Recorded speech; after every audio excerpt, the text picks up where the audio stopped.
As Carol Wilson announces to the executive team that I'm stepping down as Chief Operating Officer due to my concerning health issues, I sit silently in my home office, watching the entire scene unfold on my laptop screen.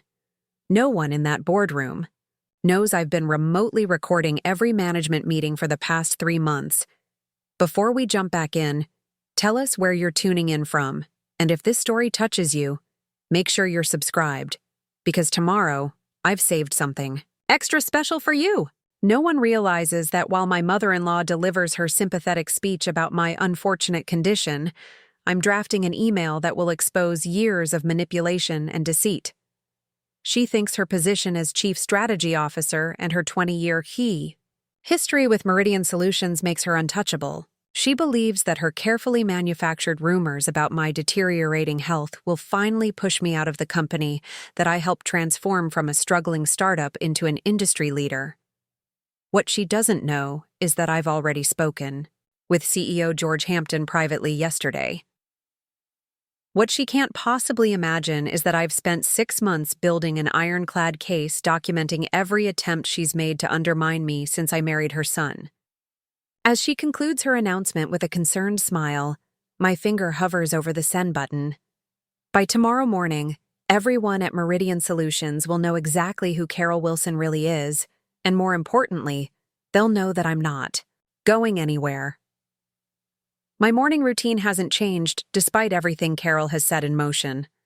I still wake at 5:30 a.m., brew my favorite dark roast coffee, and review the day's priorities from my home office overlooking Lake Harriet. The Minneapolis skyline glitters in the distance as dawn breaks over the city. The only difference today is the weight in my chest, a mixture of determination and disbelief that it's come to this. "You're up early," Mark says, leaning against the doorframe of my office. My husband of 7 years looks exhausted, caught between his mother's schemes and my suffering. "Couldn't sleep?" I offer him a small smile, not mentioning that I've been awake since 3 a.m. finalizing my strategy. "Big day ahead," I say instead. Mark runs his hand through his disheveled hair. "Lisa, maybe Mom's right. Maybe you should take some time off." "The doctors did say?"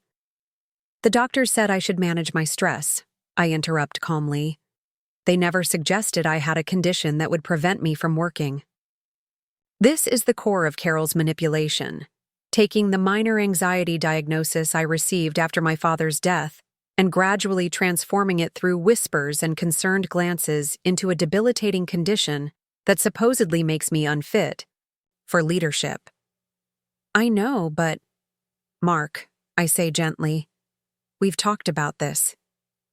He sighs, knowing we have indeed talked about it, extensively, during our late-night conversations when I finally revealed the full extent of his mother's campaign against me. The evidence I've accumulated, the recordings, the testimonies from employees who've come to me privately. "I still can't believe she would do this," he says for perhaps the 100th time. I don't respond. Mark's inability to fully accept his mother's nature has been part of the problem. The woman who raised him and the woman who has systematically tried to destroy my career are 2 different people in his mind. I understand that. It's why I've been so patient, why I've documented everything meticulously before taking action. My phone buzzes with a text from Diane Rodriguez, my ally and the company's director of product development. "Carol's email just went out. Company-wide announcement about your leave of absence starting next week. You ready?" I take a deep breath. Carol has just accelerated my timeline. "She sent the email," I tell Mark, and his face falls. "She didn't even wait for the board's approval." Mark checks his phone and finds the message. I watch his expression shift from disbelief to anger as he reads his mother's carefully worded announcement, detailing my supposed health struggles and how, after much difficult deliberation, I've decided to step away from my role. According to Carol, she'll be temporarily assuming my responsibilities while the company conducts a search for a permanent replacement. "This is insane," Mark says, his voice tight. "She can't just..." "She already has," I reply, turning back to my laptop. And now it's my turn. As Mark leaves to get ready for work, I open the document I've been preparing for months. Not the emotional, reactive email Carol expects me to send, if she expects me to respond at all. Instead, it's a meticulously crafted message that I've reviewed with both Diane and my attorney. My phone rings. It's George Hampton, the CEO. "Lisa, I just saw Carol's email," he begins without preamble. "This is not what we discussed yesterday." "I know, George.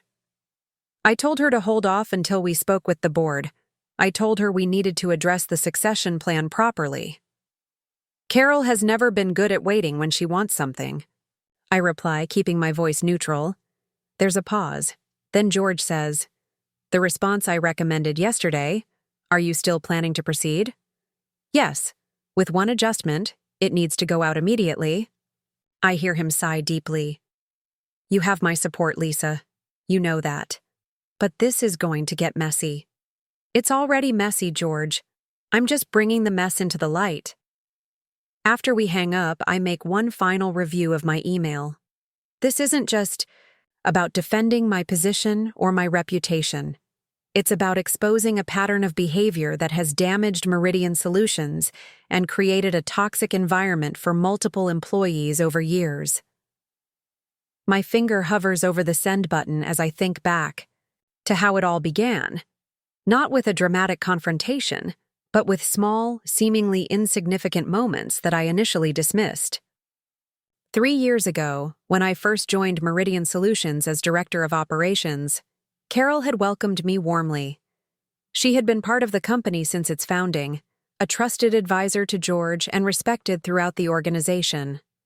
When I started dating her son Mark after meeting him at a company charity event, she seemed delighted.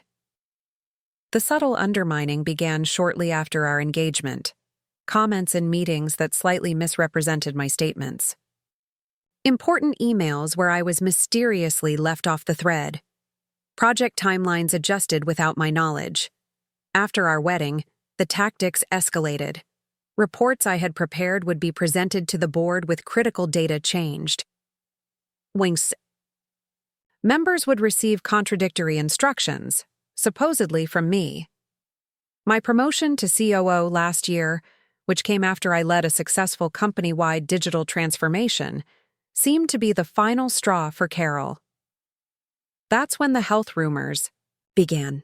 A quiet word to HR about how I seemed under strain. Concerned comments about my episodes in meetings where I had simply disagreed with her strategy. The suggestion that perhaps my condition was affecting my judgment on key decisions. The final piece fell into place 2 months ago when Andrew Chen, Carol's executive assistant, came to me with copies of emails she had asked him to draft. Emails to board members expressing concerns about my health and its impact on the company's future. "I can't be part of this anymore," Andrew had told me, his hands shaking slightly as he handed me the printed emails. "What she's doing to you, it isn't right." That was when I realized I needed more than just defensive measures. I needed to bring the whole truth to light. I pressed send, my company-wide email with the subject line, "Addressing recent communications." About my role at Meridian begins its journey to every employee, board member, and key client of Meridian Solutions. I'm not stepping down. I'm stepping up. Within seconds, my phone begins to buzz with incoming messages. I ignore them for now, standing to look out over the lake. The morning sun has fully risen, casting long, clear shadows across the water. Mark appears in the doorway again, dressed for work, uncertainty written across his features. "I sent it," I tell him simply. He nods, his expression a complex mixture of emotions. "I'm going to the office." "I'll be there at 11, I reply. "For the all-hands meeting I've called." As he leaves, I turn back to my laptop, where responses to my email are already flooding in. I open the file containing the presentation I've prepared for today's meeting, a comprehensive overview of Carol's actions, supported by irrefutable evidence, followed by my proposal for structural changes that will strengthen the company and prevent such manipulation in the future. This isn't the end, it's barely the beginning. But for the first time in months, as I close my laptop and prepare to face what comes next, I feel the tightness in my chest begin to ease. The drive to Meridian's headquarters in downtown Minneapolis gives me time to center myself.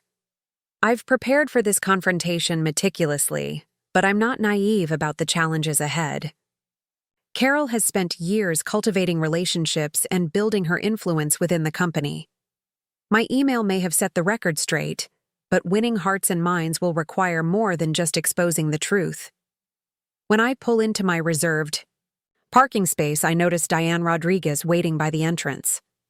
Her presence is a deliberate show of support, and I feel a surge of gratitude for her loyalty. "Quite the morning you've created," she says as I approach, but her smile tells me she approves. Carol arrived about 20 minutes ago, went straight to George's office. The shouting was impressive. And George, holding firm, as promised. Diane falls into step beside me as we enter the building. "Your email has certainly stirred things up. People are talking. Many are relieved, actually." "Relieved? You're not the first person Carol has targeted, Lisa. Just the first with enough power and evidence to fight back. This confirms what I've suspected, that Carol's tactics with me were part of a larger pattern of controlling behavior that has affected multiple employees over the years." As we cross the lobby, several colleagues look up, conversations pausing momentarily. Some nod in my direction, others quickly avert their eyes. The division is already apparent.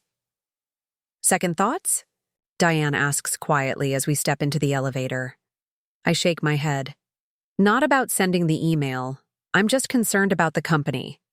This kind of disruption is never easy. "The disruption was already happening," Diane points out. "It was just happening in the shadows, where it could do more damage." The elevator opens directly into the executive floor, where Natalie Parker from HR is waiting, her expression carefully neutral. "Lisa, George has asked to see you before the all-hands," she says. "He's in the boardroom with Carol and legal." I nod, having expected this. "Thank you, Natalie. I'll head there now." "I've reviewed everything," Natalie adds in a lower voice. "From an HR perspective, the documentation you've provided is comprehensive. We should have been more alert to what was happening." This small acknowledgement means more than she likely realizes. I've always respected Natalie's professionalism, and having her tacit support strengthens my resolve. The boardroom door is closed when I arrive.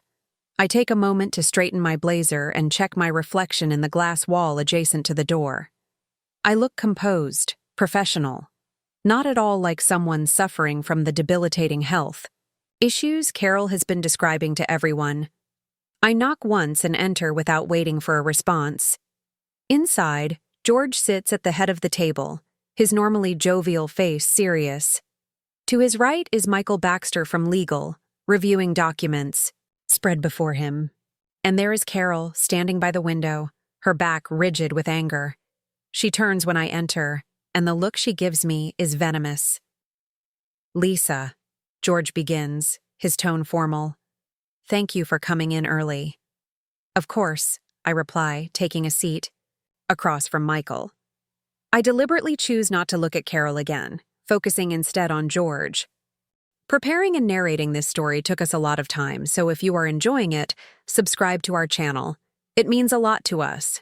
Now back to the story. I've asked Michael to join us to provide some clarity on the situation from a legal standpoint, George continues, given the nature of the claims in your email. "Claims?" Carol interjects, her voice sharp. "You mean her vicious, unfounded accusations? This is defamation, plain and simple." I remain silent, letting her reaction speak for itself. Michael clears his throat. "Actually, Ms. Wilson, defamation requires the statements to be false. From what I've reviewed so far, Ms. Thompson has provided substantial documentation supporting her assertions." This is absurd, Carol snaps. I've given 20 years to this company. Your reputation should reflect your actions, I say calmly, speaking for the first time since entering. Everything in that email is factual and documented. You've been planning this, Carol accuses, finally turning to face me fully. Collecting your so-called evidence, manipulating people's perceptions. That's enough, George interrupts.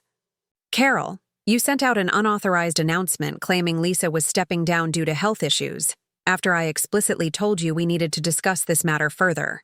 You've put the company in a difficult position. I was acting in Meridian's best interests. Lisa's condition. I don't have a condition, Carol, I state firmly. I had some anxiety after my father died last year. My doctor recommended stress management techniques, which I've been following. At no point did any medical professional suggest I was unfit for my role. The board has concerns. The board, George cuts in, has questions that arose primarily from information you provided them, Carol. Information that now appears to have been misleading at best. Carol's face flushes with anger, but she falls silent, recognizing the shift in power. Dynamics. Michael taps the documents before him. Based on my preliminary review, there are several concerning incidents documented here that could potentially violate company policies regarding workplace conduct and possibly rise to the level of harassment. This is a witch hunt, Carol mutters. No, I correct her. This is accountability. George sighs heavily. The all-hands meeting is in 45 minutes. We need to present a unified message about how we're addressing this situation. I've prepared a presentation, I inform him, opening my laptop.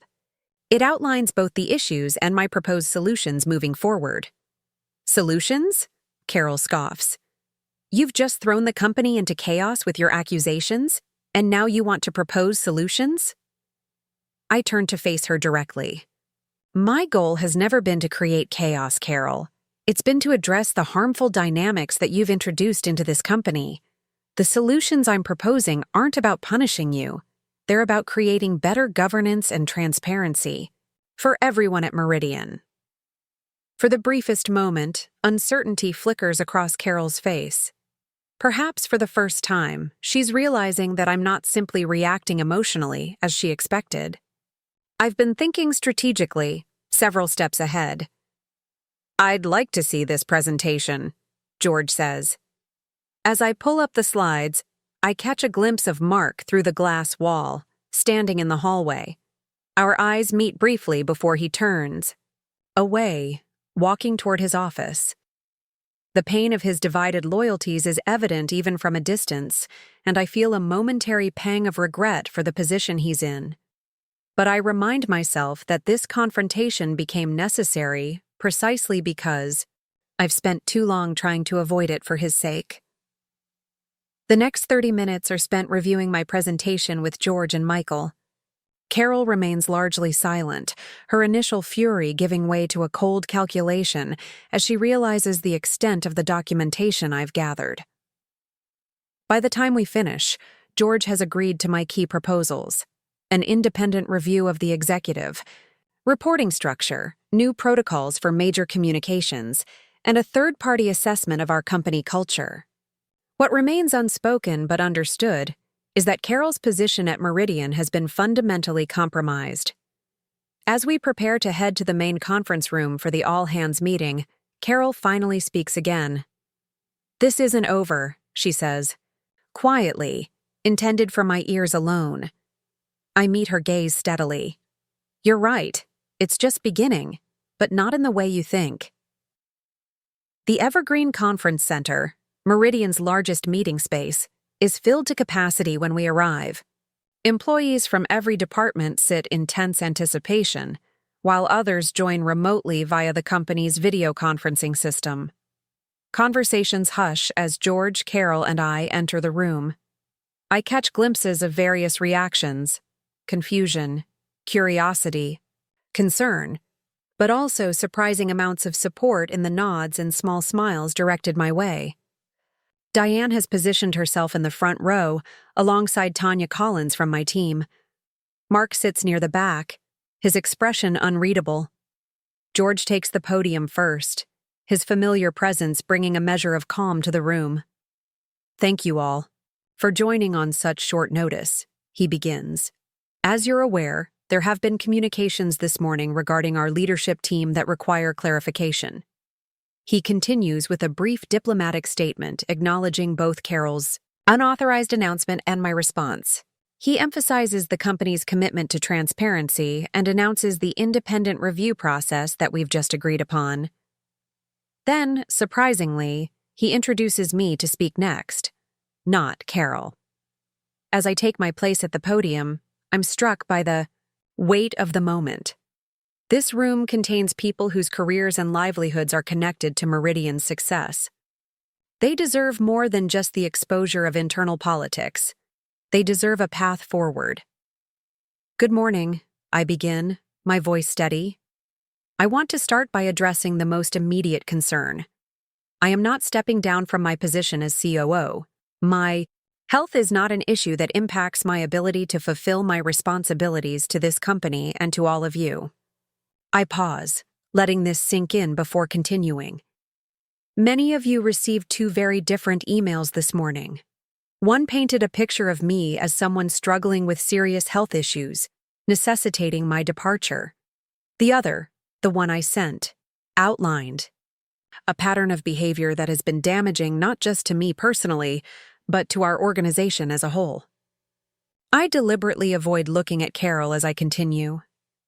I didn't make the decision to send that email lightly. I understand that exposing internal conflicts is uncomfortable and concerning for everyone. But I believe that Meridian Solutions has always been at its best when we approach challenges honestly and directly. For the next 15 minutes, I present a carefully curated version of my earlier presentation. I provide enough specific examples to validate my claims without turning the meeting into a personal attack on Carol. I focus on the systemic issues her actions have revealed, the lack of checks and balances in our leadership structure, the absence of clear protocols for major communications, the culture that allowed her behavior to continue unchallenged for so long. Throughout my presentation, Carol sits rigidly in her chair, her expression locked in a neutral mask.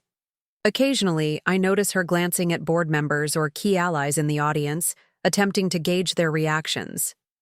In closing, I say, I want to emphasize that this situation, while difficult, presents an opportunity for Meridian to become stronger. The changes we implement now can ensure that our company culture truly reflects our stated values of integrity, transparency, and respect. As I step away from the podium, the room remains silent for a beat before scattered applause begins, gradually building. It's not thunderous approval, but it's significantly more positive than I had dared to hope. 4. George returns to wrap up the meeting, announcing that department heads will follow up with their teams throughout the day. As people begin to file out, I notice several employees approaching Diane and Tanya, engaging in animated conversations. "Well delivered," Michael from legal comments quietly as he passes me. "Measured and solution-focused." I'm about to respond when I notice Mark making his way toward me. His expression is conflicted, but he reaches for my hand when he arrives at my side. "That couldn't have been easy," he says. Before I can respond, Carol approaches, her composure tightly controlled now that we're in public. "I'd like a word with my son," she says, pointedly ignoring me. Mark's hand tightens around mine. "Anything you want to say to me can be said with Lisa present." A flash of something, hurt perhaps, or simply frustration, crosses Carol's face before her mask returns. "Fine. I'm heading home to consider my options. I assume you'll be joining me for dinner to discuss this situation." "Actually," Mark replies, his voice gaining strength, "Lisa and I have plans tonight." Carol's eyes narrow slightly. "I see. Well, when you're ready to discuss how your wife has systematically destroyed your mother's career, you know where to find me." As she walks away, Mark sighs heavily. I'm sorry for all of this. You have nothing to apologize for, I tell him, meaning it. She made her choices. I know, I never wanted to believe she could be like this. George approaches. Before I can respond, his expression serious but relieved. Lisa, I've scheduled an emergency board meeting for this afternoon. I'd like you to join. Of course. Mark, George acknowledges with a nod before turning back to me.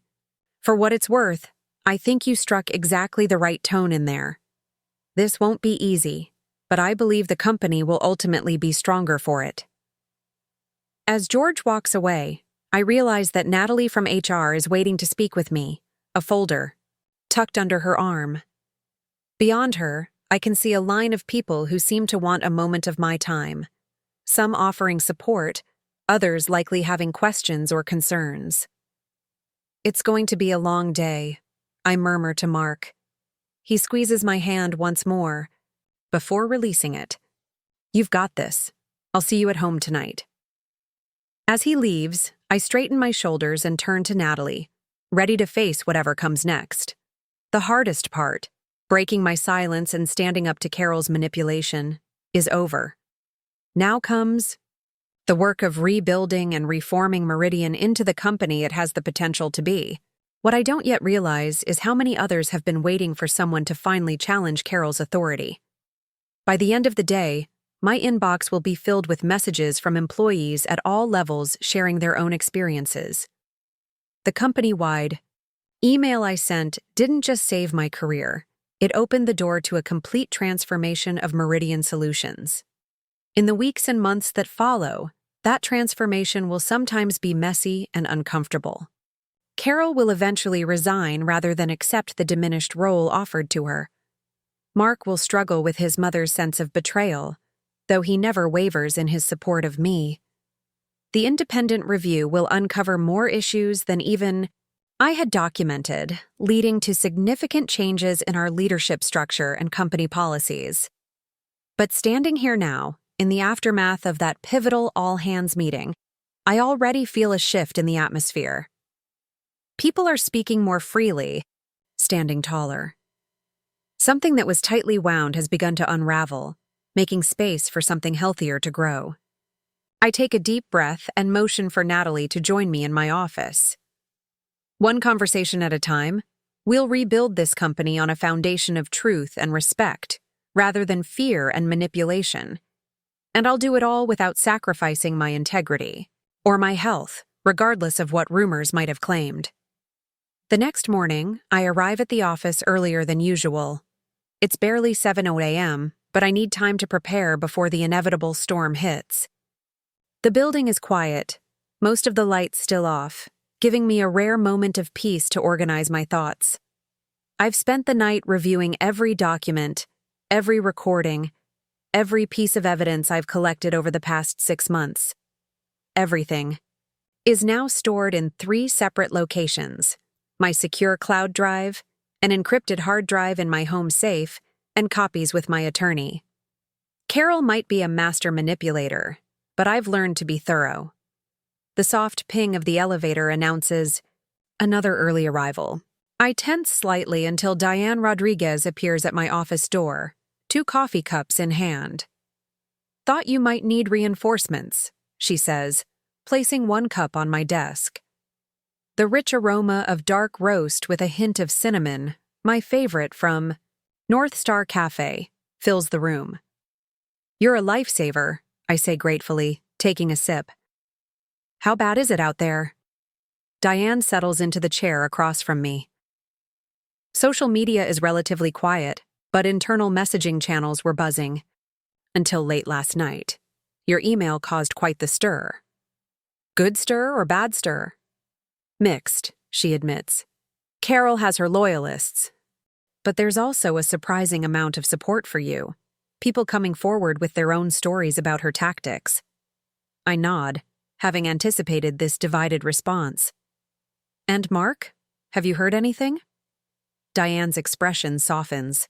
He called me last night, actually. Wanted to know if there was anything he could do to help. He's caught in an impossible position, Lisa. I know, I say quietly.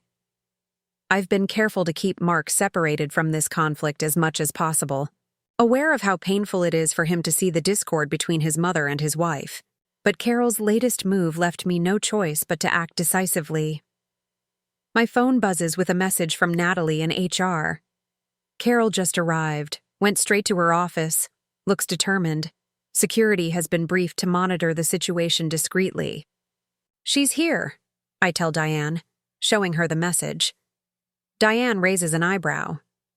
Earlier than I expected. Want me to run interference? No need, I reply, straightening the papers on my desk.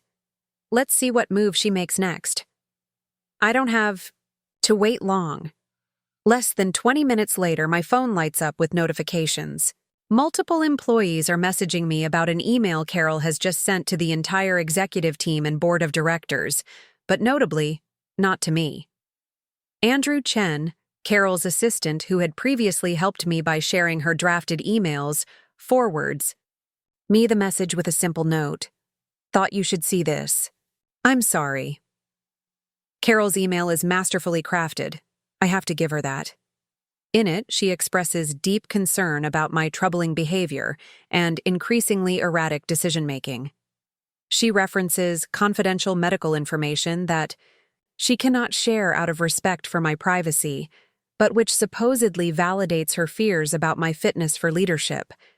She calls my company-wide email sadly indicative of the very issues we've been privately addressing and urges the leadership team to take immediate action to protect both Lisa and Meridian Solutions during this difficult time.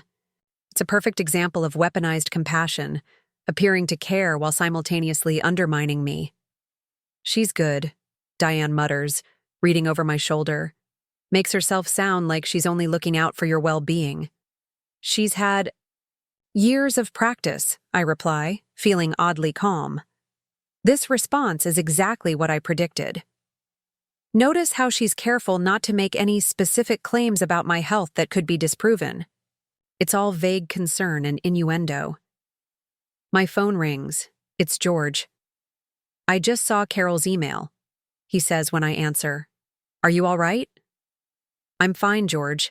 This is exactly what I expected her to do. She's requested an emergency meeting with the board at 10 a.m. Says she has documentation to share regarding your situation. I keep my voice steady. What documentation could she possibly have?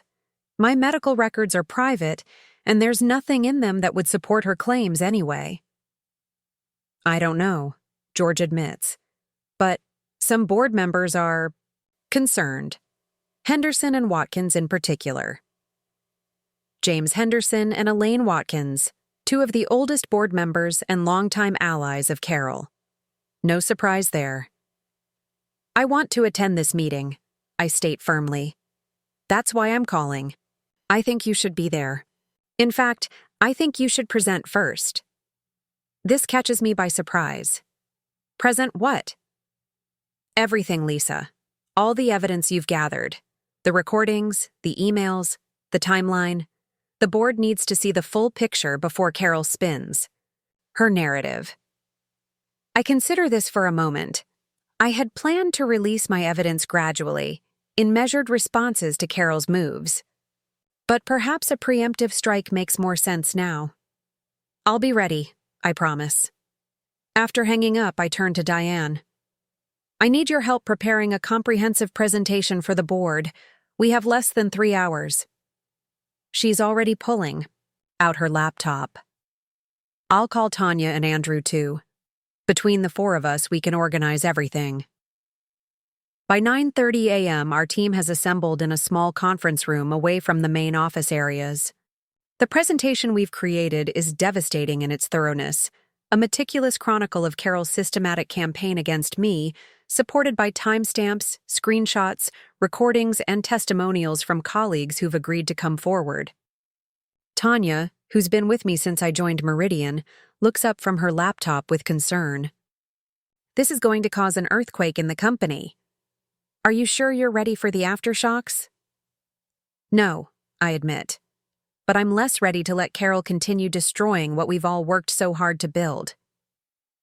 Andrew, who looks both nervous and determined, adds, Ms. Wilson, Carol, she doesn't respond well to being challenged.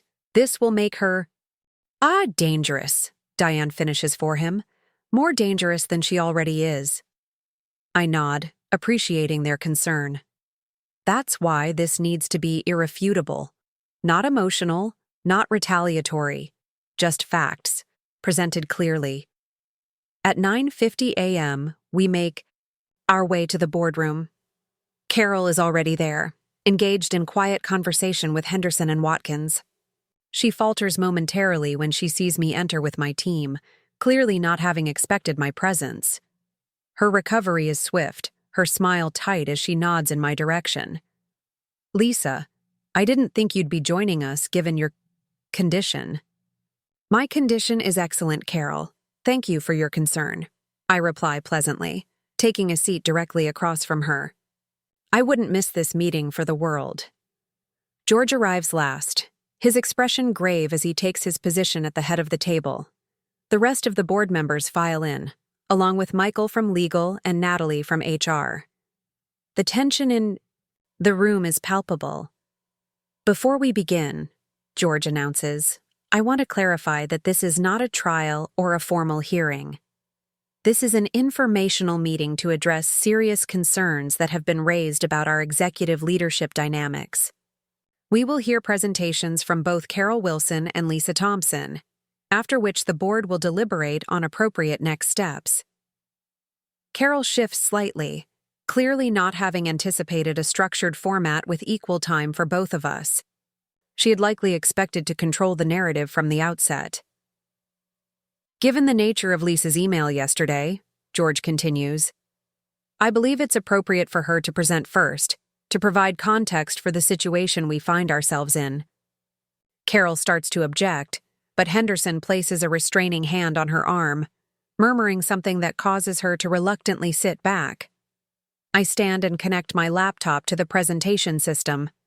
As the first slide appears, a simple timeline, titled Systematic Undermining of Leadership at Meridian Solutions. I feel a strange sense of calm. After months of documentation, careful planning, and strategic patience, the moment of truth has arrived.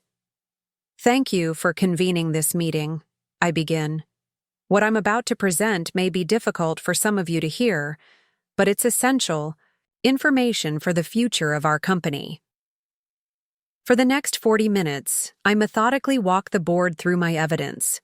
I begin with what appeared to be isolated incidents. Emails where I was excluded from crucial communications, meeting notes that subtly misrepresented my positions, project parameters changed without consultation. I demonstrate how these seemingly unconnected events formed a pattern of obstruction that consistently undermined my leadership.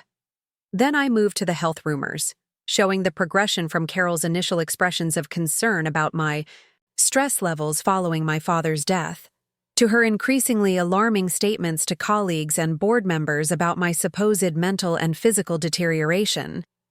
This is the actual medical report from my physician, I say, displaying a document on screen with certain sections highlighted. As you can see, it recommends standard stress management techniques following a period of grief, meditation, regular exercise, and adequate sleep. There is no diagnosis of any condition that would impair my professional judgment or capacity to lead. I proceed to the most damning evidence, recordings of Carol discussing strategies to have me removed from my position. In one particularly revealing clip, she can be heard telling Henderson, "Once we get her out, we can restructure the entire operations division, return to the way things were before she started all these disruptive innovations." Throughout my presentation, Carol's expression darkens, her posture becoming increasingly rigid. When I play a recording of her instructing Andrew to find something, anything in her medical history we can use, several board members visibly recoil. Finally, I present statements from employees who have experienced similar undermining, tactics from Carol over the years, including 3 executives who eventually left the company because of her interference. This isn't just about me, I conclude. This is about a pattern of behavior that has harmed Meridian Solutions for years. Talented people have left. Innovative ideas have been suppressed. A culture of fear and political maneuvering has been allowed to flourish at the expense of our mission and values. I pause, looking directly at each board member in turn. I'm not asking you to choose between Carol and me. I'm asking you to choose the kind of company Meridian Solutions will be moving forward. One where leadership is earned through manipulation and intimidation, or one where it's earned through innovation, collaboration, and respect. As I return to my seat, the room is silent. Several board members are reviewing the printed materials I've provided, expressions grave. George, who has seen most of this evidence already, simply nods once in acknowledgement of the thoroughness of my presentation. Carol stands slowly, her composure remarkable given what she's just witnessed. "Well," she begins, her voice steady, "that was certainly comprehensive. I won't deny that Lisa has assembled an impressive collection of materials." She pauses, offering a small, sad smile to the room. "What troubles me is not the evidence itself, but what it represents about Lisa's state of mind." She clicks to her first slide, a photograph of me from the company retreat 6 months ago, looking tired after a long day of strategic planning sessions. "This is a person under extreme stress," Carol continues. "Someone who has been working herself to the point of exhaustion. Someone who has, understandably, become paranoid and suspicious as her health has deteriorated." She moves through her own presentation, much shorter than mine, but emotionally compelling. She portrays herself as a concerned mentor who watched me struggle and tried to help. She reframes her questionable actions as attempts to protect both me and the company during what she describes as my increasingly troubled period. The very fact that Lisa has been secretly recording conversations, compiling dossiers on colleagues, and constructing elaborate conspiracy theories should tell you everything you need to know about her current state, Carol argues. This is not the behavior of a healthy executive. This is someone in crisis. She turns to me, her expression a perfect mixture of compassion and concern. "Lisa, I care about you deeply, not just as my daughter-in-law, but as a talented leader who has so much to offer when she's well. This crusade you've embarked on, it's not healthy. It's not who you really are. It's masterfully done. If I hadn't spent months documenting her manipulation, I might almost believe her myself." When Carol finishes, George opens the floor for questions. The discussion is tense but measured, with board members probing both of our presentations.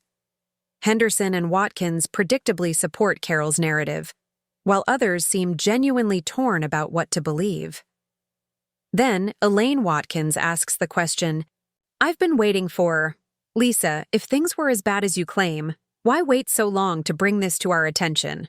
Why compile all this evidence secretly instead of addressing the issues as they arose?" Before I can answer, the boardroom door opens, and Mark walks in. His appearance causes a ripple of surprise. He rarely attends board meetings despite technically being a minor shareholder through family connections. "I apologize for interrupting," he says, his voice steady though I can see the tension in his shoulders. "But I believe I can provide some context to Ms. Watkins's question." Carol starts to rise. "Mark, this isn't the appropriate—" "Please, Mom," he says quietly, and something in his tone causes her to settle back into her seat. Mark moves to stand beside me, not touching me, but clearly positioning himself as my ally. "Lisa didn't bring these concerns forward earlier for 2 reasons," he begins. "First, because she was gathering evidence to ensure she wouldn't be dismissed as emotional or irrational, labels that have been all too readily applied to women in leadership when they raise uncomfortable truths." Several board members shift uncomfortably at this observation. Second, Mark continues, his voice softening slightly, she waited because of me. Because she knew how painful it would be for me to see the truth about my mother's behavior. Carol's face pales. Mark, you can't possibly believe? I've seen the evidence, Mom, he interrupts gently. All of it. I've heard the recordings. I've read the emails. But more than that, I've witnessed how you've treated Lisa from the beginning.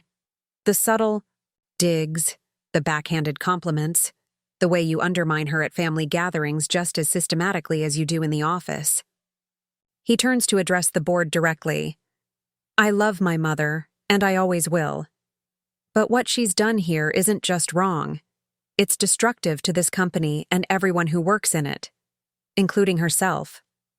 The room falls silent as the impact of Mark's words settles over everyone. Carol looks genuinely shocked, perhaps for the first time in this entire process. She had clearly counted on Mark's loyalty, or at least his neutrality.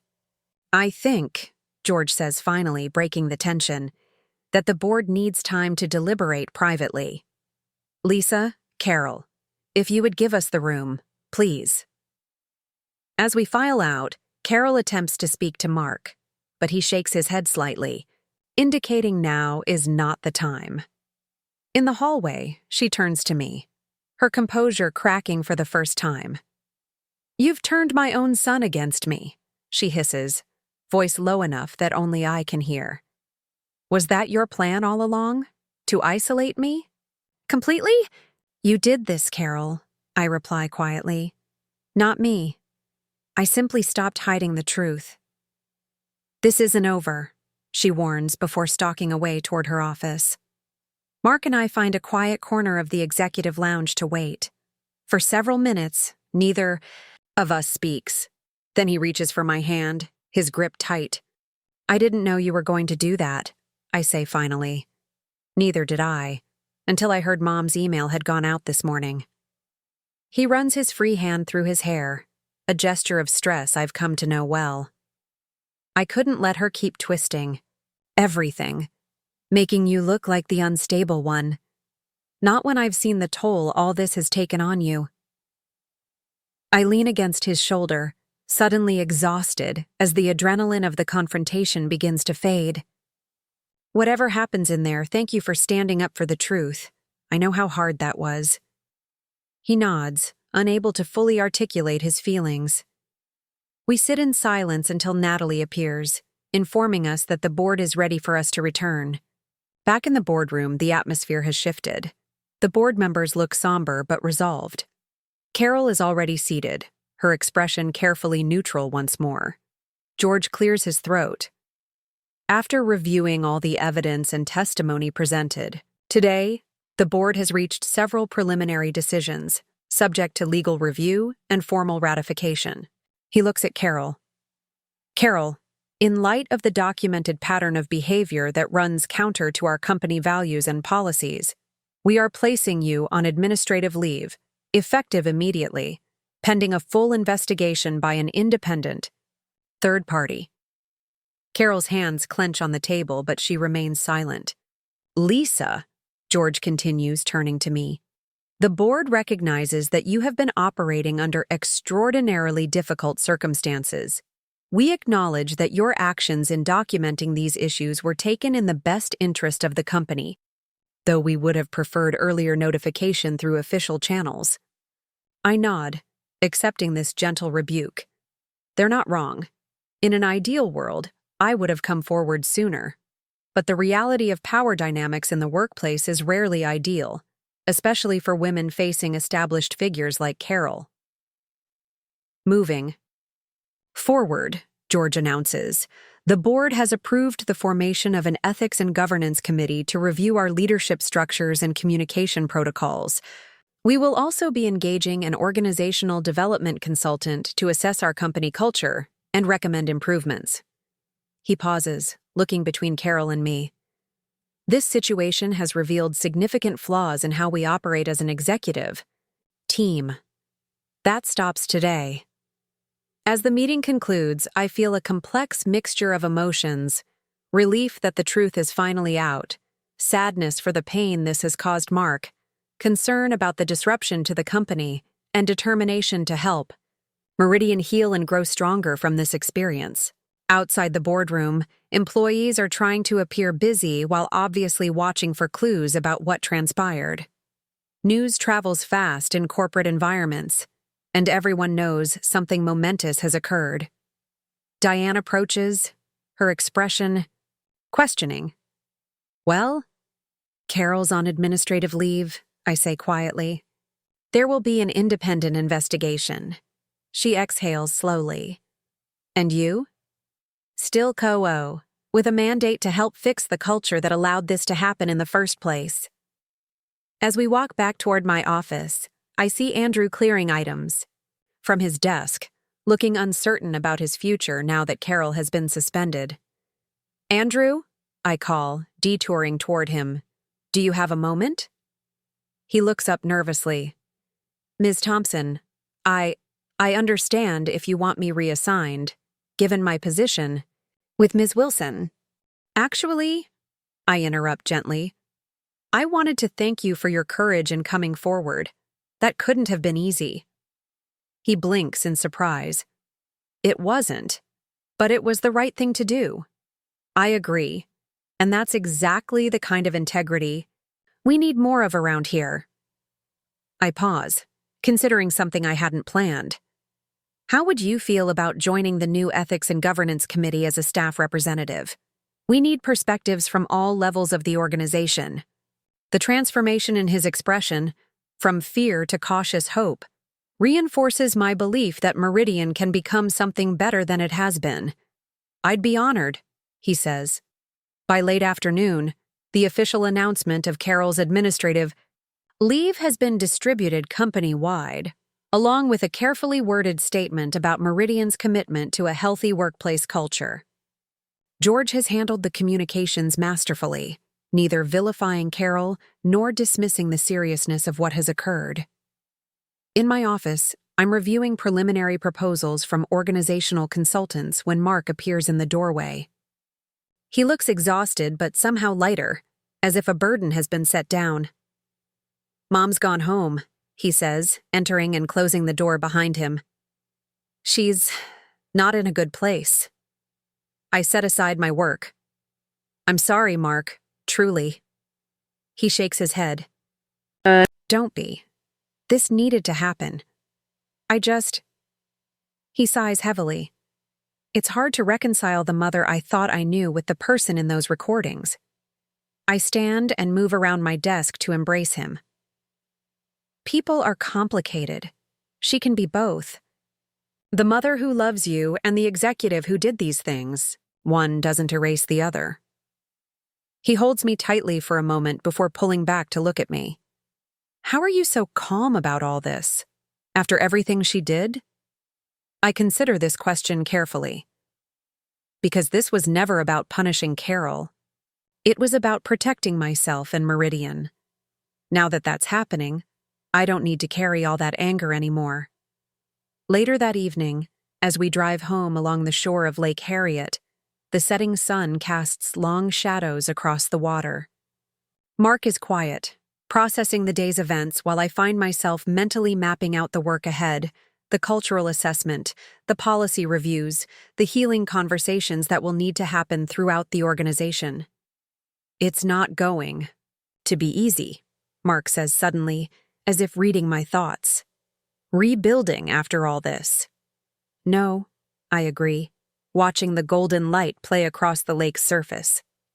But necessary things rarely are. As we pull into our driveway, I notice a familiar car parked on the street. Diana Bennett, Carol's mother and Mark's grandmother. She's been largely uninvolved in company matters since her retirement 10 years ago, but she still holds significant shares and moral authority within the family. Mark tenses beside me. I should have expected this. Diana emerges from her car as we park, her elegant figure belying her 75 years. Her expression is unreadable as we approach. "Mark, Lisa." Her voice is cool but not hostile. "I think it's time we had a family conversation, don't you?" Inside, seated in our living room with untouched cups of tea before us, Diana gets straight to the point. Carol called me in quite a state, she begins. Her version of events was colorful. I'd like to hear yours. Mark starts to speak, but Diana holds up a hand. Actually, I'd like to hear from Lisa first. I meet her steady gaze, recognizing that this moment may be as important for the future of our family as today's board meeting was for Meridian. Carefully, respectfully, I lay out what happened. Not just the recent events, but the pattern of behavior that led to them. I show her some of the key evidence, including emails where Carol explicitly discussed using my father's death as an opportunity to question my stability. Throughout my explanation, Diana's expression remains impassive, though I notice her hands tightening occasionally around her teacup. When I finish, she turns to Mark. And you support this assessment? I do, he says simply. I've seen the evidence. More importantly, I've witnessed Mom's behavior myself over the years. I just didn't want to acknowledge what it meant. Diana nods slowly, then sits back in her chair, suddenly looking every one of her 75 years. The Wilson women have always been formidable in business, she says after a long moment. My mother-in-law, myself, Carol, we fought our way into boardrooms that didn't want us there. We developed tactics for survival. She looks at me directly. But somewhere along the way, Carol forgot the difference between tactics and character, between protecting herself and destroying others. Diana sighs deeply. I failed her in that lesson, I think. What happens now? Mark asks quietly. Diana straightens, some of her usual authority returning. Now I have a conversation with my daughter about consequences and choices, and you two focus on healing, both yourselves and that company. Before she leaves, Diana surprises me by taking my hands in hers. You were smart, methodical, and measured in your response to a genuine threat, she says. Carol may not recognize it yet, but you've demonstrated exactly the kind of leadership Meridian needs. After she's gone, Mark and I sit in silence for a while, processing this unexpected validation. Did that just happen? He finally asks. Did Grandma Diana basically take your side against Mom? I don't think she's taking sides, I reply, thoughtfully. I think she's standing up for principles that transcend family loyalty. That night, as Mark sleeps beside me, I stare at the ceiling, replaying the events of the past 2 days. The company-wide email that started it all seems like it happened weeks ago rather than yesterday morning. So much has changed so quickly. My phone lights up with a text message from George. Just had a call from Henderson. He's resigning from the board, effective immediately. Says it's for personal reasons, but we both know it's because of what came out today about his collaboration with Carol. This is just the beginning of the changes, isn't it? I type back, yes, but necessary ones. Setting my phone aside, I finally close my eyes, feeling the first real sense of peace I've had in months. Tomorrow will bring new challenges, difficult conversations, and hard work to rebuild what was broken. But for tonight, at least, the truth is out, and that's enough.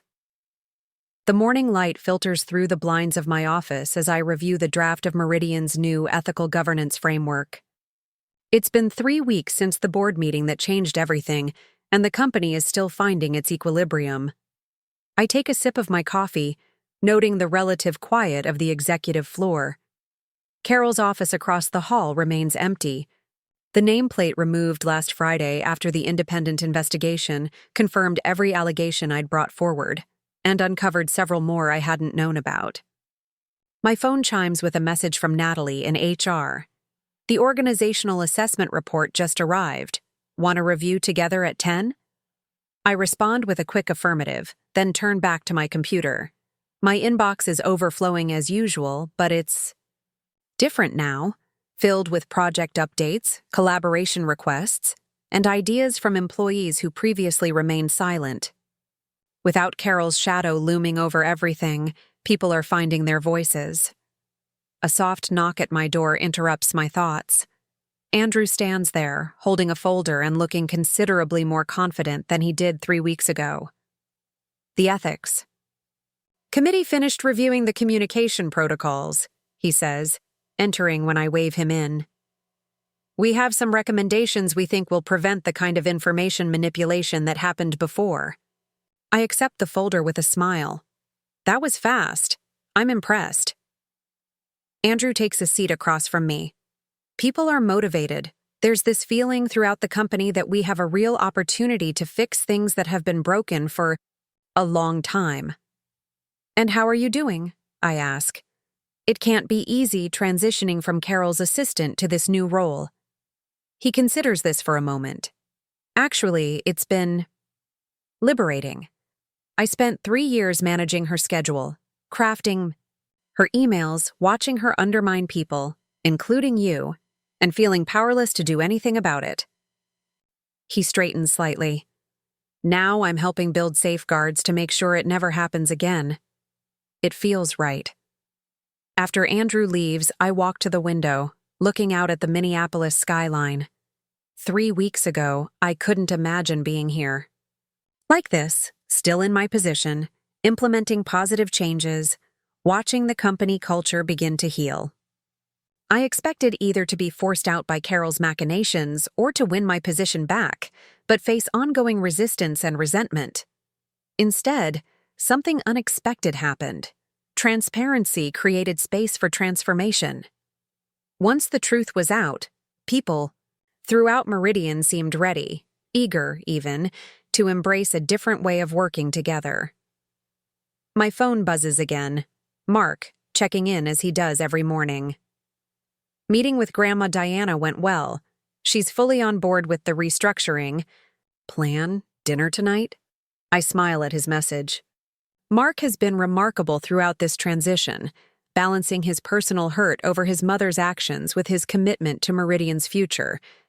His relationship with Carol remains strained. They've spoken only twice since the board meeting, both conversations ending badly. But he's found unexpected support from Diana, who has emerged as one of our strongest allies in reshaping the company's governance. At 10:00 a.m., Natalie arrives with the Organizational Assessment Report, a comprehensive evaluation conducted by an external consulting firm. We spend the next hour reviewing its findings, which confirm much of what we already suspected. Years of Carol's leadership had created departments that operated in silos, information that was weaponized rather than shared, and talented employees who felt unable to contribute their best ideas for fear of political backlash. The good news, Natalie points out, highlighting a section toward the end, is that the changes of the past few weeks have already started shifting these patterns. The consultants were apparently surprised by how quickly people have responded to the new transparency initiatives. People have been waiting for this, I observe. They just needed to see that it was safe to think differently. Natalie nods, then hesitates before adding, "There is one thing you should know. Some of Carol's closest allies are still struggling with the transition. James Peterson in finance and Valerie Moore in marketing in particular have been resistant to the new collaborative approaches." That's to be expected, I acknowledge. They were part of Carol's inner circle for years. This represents a significant loss of influence for them. "Do you want me to keep an eye on them?" Natalie asks. I consider this question carefully. The easy answer would be yes, to monitor potential resistance and neutralize it. That's what Carol would have done. But I'm determined to lead differently. No, I decide. Let's invite them directly into the process instead. Schedule a meeting. For me, with both of them. Let's hear their concerns firsthand and see if we can find common ground. Natalie looks surprised but approves. That's not how things would have been handled before. Exactly, I reply with a smile. That's the point. After Natalie leaves, I receive a call from George, who's been in New York meeting with our largest clients, explaining the leadership changes, and assuring them of Meridian's stability. "How are things on the client front?" I ask once we've exchanged greetings. "Better than expected," he replies. Once I explained the measures we're implementing to improve governance and transparency, most were quite supportive. A few even commented that they'd had their own concerns about working with Carol in the past but hadn't known how to address them. "Any pushback?" George pauses. "Randall and Hayes is wavering. They had a close relationship with Carol, apparently. She had some sort of personal connection with their CEO. Thomas Hayes was her college boyfriend," I inform him. "They've remained friendly over the years. Carol leveraged that relationship frequently." "Ah," George says, understanding dawning in his voice. "That explains why they're the only ones expressing serious reservations." Hayes asked specifically about the possibility of her return. "And what did you tell him?" "The truth, that the independent investigation confirmed systemic issues that made her continued leadership untenable. I emphasized that we value their business and would be happy to have you join our next meeting with them to discuss the path forward." I agree to this approach, making a note to prepare for what will certainly be a challenging conversation. Thomas Hayes was not just Carol's ex-boyfriend. He was someone she had cultivated as an ally for years. Winning his confidence without her influence will require careful navigation. The rest of the morning passes in a blur of meetings and decisions. At 1 p.m., I join the product development team for a review of our new healthcare management platform, a project that had been repeatedly delayed under Carol's leadership due to what she called strategic recalibrations, but which were actually attempts to redirect resources to initiatives that would enhance her personal visibility. Diane Rodriguez, who leads the team, can barely contain her excitement as she demos the platform's latest features. We've implemented all the functionality the clients requested originally, plus these additional modules that address emerging regulatory requirements. She glances at me. "We could be ready for beta testing in 2 weeks, if we get approval to proceed without further review." In the past, such approval would have been practically impossible to secure. Carol had inserted herself into every significant product decision, often creating bottlenecks that frustrated teams and delayed launches. It was one of her most effective methods of control, ensuring that nothing important happened without her involvement. "You have my approval," I say simply. "If you're confident in the product's readiness, let's move forward." The surprise and subsequent joy that spreads across the faces of the development team is both gratifying and saddening, a stark reminder of how accustomed they'd become to unnecessary obstacles. After the product review, I head to the small conference room where my meeting with James Peterson and Valerie Moore is scheduled. As Carol's longtime allies, they represent the most significant internal resistance to the changes we're implementing. How this conversation goes will likely determine whether they can become part of Meridian's future or will remain entrenched in its past. They're already seated when I arrive, their body language tense and defensive. James, Meridian's financial controller and Carol's right-hand man for over a decade, barely meets my eyes as I enter. Valerie, our marketing director who owes her rapid rise through the ranks to Carol's patronage, watches me with undisguised suspicion. "Thank you both for making time for this," I begin, taking a seat across from them. "I wanted us to talk directly, rather than allowing assumptions and misunderstandings to grow." "What assumptions would those be?" James asks, his tone carefully neutral, but with an underlying edge. "For starters, that because you were allied with Carol, you're automatically my adversaries," I reply straightforwardly. "Or that the changes happening at Meridian are designed to diminish your roles or contributions." Valerie shifts slightly. "You have to admit, it looks that way. Carol's gone, her supporters are being sidelined, and suddenly everything about how we've operated for years is being questioned." I nod, acknowledging her perception. "I understand why it feels targeted. But this isn't about retribution or consolidating power. It's about creating a healthier organization where everyone can do their best work, including both of you. With all due respect, James interjects, you've completely upended the leadership structure that made Meridian successful. Carol built this company's reputation. Carol nearly destroyed this company's future. I correct him gently but firmly. The assessment report confirms what many of us have known for years, that her leadership style created silos, suppressed innovation, and ultimately held us back from our full potential. Both look skeptical, so I change approach. Let me ask you something. James, how many of your financial recommendations over the past 2 years were implemented without significant modification by Carol? He blinks, clearly not expecting this. Question. Not many, I suppose. And Valerie, how often did Carol override your marketing strategies in favor of approaches that centered her as the face of Meridian, regardless of what the market data suggested? Valerie's shoulders tense, but she doesn't deny it. She had strong opinions about brand positioning. She had strong opinions about everything, I acknowledge. And while that confidence helped build Meridian initially, it eventually became an obstacle to our growth. You both know this is true, even if loyalty has prevented you from saying it aloud. A heavy silence falls over the room as they absorb my words. Finally, James speaks, his voice quieter than before. What do you want? From us, Lisa, why are we really here? Because you're both incredibly valuable to Meridian, I respond honestly. James, your financial acumen is unmatched. Valerie, your creative approach to marketing has won us recognition throughout the industry. I don't want to lose your talents because of politics or perceived allegiances. I lean forward slightly. I'm not asking you to repudiate Carol or pretend the past didn't happen.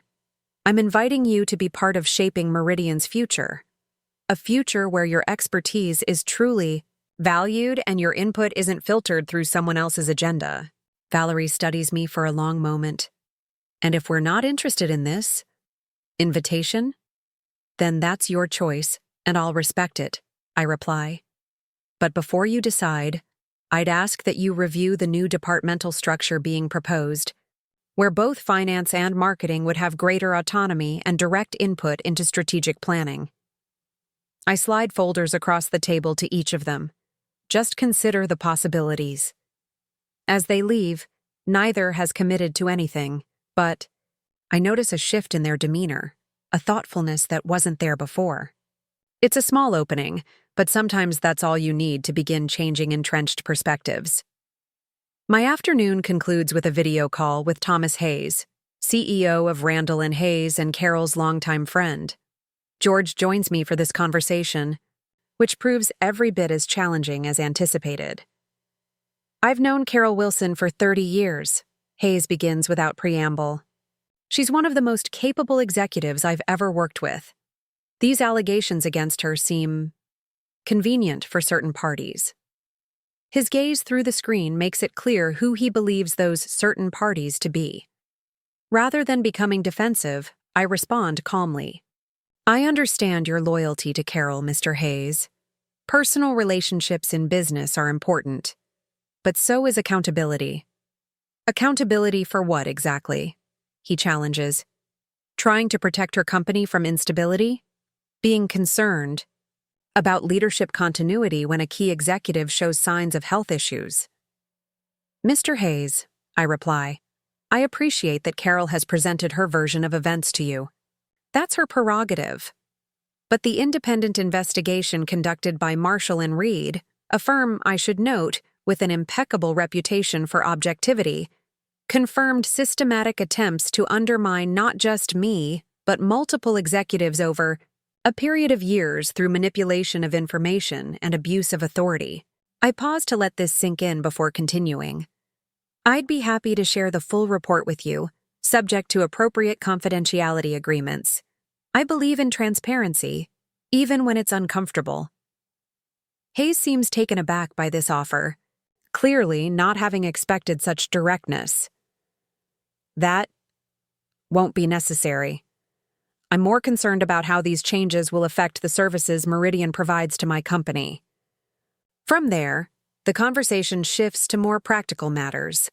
Our commitment to their projects, the improved product development timeline now that artificial bottlenecks have been removed, and the enhanced support structure we're implementing for key clients.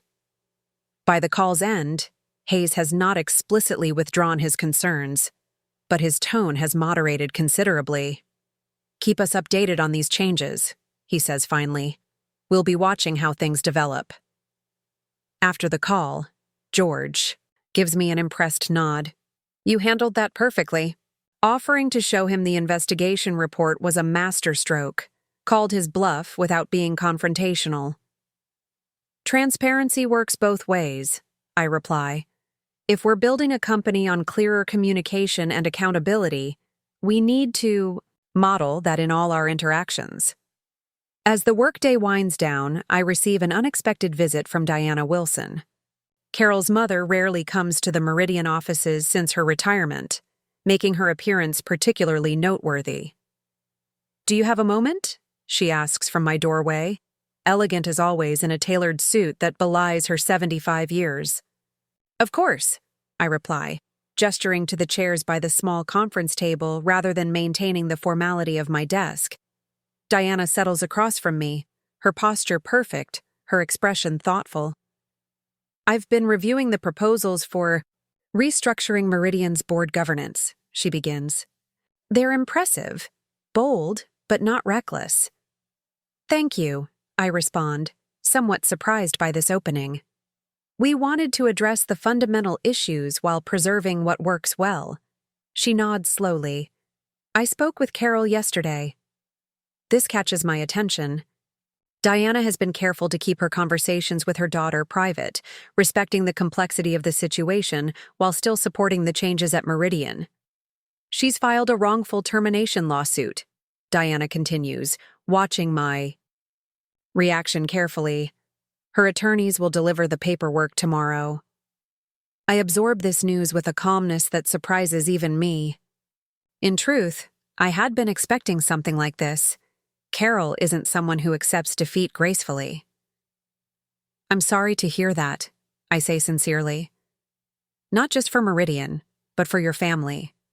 This will make reconciliation even more difficult." "Indeed," Diana agrees, a flicker of sadness crossing her features before her composure returns. "I tried to dissuade her, explained that the evidence against her is overwhelming and that prolonging this conflict will only damage her reputation further. But Carol has always been stubborn when she feels wronged." "What does she hope to achieve?" I ask. "The investigation findings are clear. Multiple witnesses have corroborated the evidence." Diana sighs softly. "I believe it's less about winning and more about maintaining the narrative that she's the victim in all this. Some people would rather fight a losing battle than acknowledge their own culpability." She straightens slightly, her gaze direct. "I wanted you to hear about this from me, rather than being blindsided. And to assure you that while I cannot publicly oppose my daughter, I will continue to support the reforms being implemented at Meridian. They're long overdue." After Diana leaves, I sit quietly for a moment, processing this new development. A lawsuit will bring public attention, potential reputational damage, and certainly more stress for everyone involved, especially Mark, who will be further torn between loyalty to his mother and support for his wife. I reach for my phone to call him, then pause, deciding this news would be better delivered in person. Instead, I message George to give him a heads up about the impending legal challenge, then begin making notes about how to communicate this to the executive team and eventually the company at large. By the time I arrive home that evening, I've developed a preliminary response strategy with input from our legal team. Mark is already there, preparing dinner in our kitchen, a routine he's established in recent weeks that seems to provide him comfort amid the ongoing turmoil. "How was the meeting with your grandmother?" I ask, setting my briefcase aside and joining him at the counter. "Enlightening," he replies, handing me a glass of wine. She's more engaged with Meridian's future than I expected. Had some insightful suggestions about the board restructuring. I take a sip, steeling myself for what comes next. Mark, there's something you should know. Your grandmother came to see me this afternoon. He looks up, sensing the shift in my tone. What happened? Your mother is filing a wrongful termination lawsuit against Meridian. The paperwork will be delivered tomorrow. Mark's hands still over the vegetables he's been chopping, his expression freezing momentarily before he sets down the knife. I should have expected this, he says finally, voice tight. It's classic Mom. She can never just let things go. I'm sorry, I say, meaning it deeply. I know this puts you in an even more difficult position. He shakes his head. Don't apologize. You didn't create this situation. He moves to the sink, washing his hands with more force than necessary. Have you told George? Yes, and our legal team. We'll need to prepare a response for when this becomes public. Mark dries his hands, then turns to face me fully. What can I do? How can I help? His immediate offer of support touches me deeply. Despite everything, the strain with his mother, the professional complications, the personal stress, his first instinct is still to stand with me. Just this, I reply softly, moving to embrace him. Just keep being the partner who sees the truth and isn't afraid to acknowledge it. Later that night, as Mark sleeps beside me, I review the day's events in my mind. The product team's excitement about moving forward without unnecessary barriers. The cautious opening with James and Valerie. The challenging but ultimately productive conversation with Thomas Hayes. Diana's warning about Carol's lawsuit. Each interaction represents a different aspect of the transformation happening at Meridian. Some embracing change enthusiastically, others resistant but potentially reachable. Some external stakeholders requiring reassurance, and of course the inevitable backlash from those most invested in the old power structures. My phone lights up with a message from Diane. Heard about the lawsuit. Team is with you. This changes nothing about the path forward. Her simple statement of solidarity reinforces what I've come to realize over these past weeks. The truth, once spoken, has a power that transcends individual attempts to suppress it. Carol's lawsuit may create complications and discomfort, but it cannot undo the fundamental shifts that have already begun at Meridian. I set my phone aside and close my eyes, feeling oddly peaceful despite the challenges ahead. Tomorrow will bring the formal legal notification, the need for careful communication to the company, probably some sensationalized business press coverage. But it will also bring more opportunities to reinforce the new culture we're building. One email, one conversation, one decision at a time. The morning arrives with rain pattering against the windows, matching the somber mood as I prepare for what will certainly be a challenging day. Mark is unusually quiet as we get ready, the impending lawsuit hanging between us like an unwelcome presence. I'm thinking of calling her, he says suddenly as we're about to leave. Mom, maybe I can talk some sense into her before this goes too far. I consider his suggestion carefully. That's your decision, of course. But be prepared. She's likely to see any contact from you as an opportunity to either recruit you to her side or make you feel guilty for not supporting her. He sighs, knowing I'm right. I just hate the thought of this becoming some public spectacle. The lawsuit, the media coverage, people taking sides. It's exactly what Meridian doesn't need right now. Perhaps that's part of her strategy, I observe gently.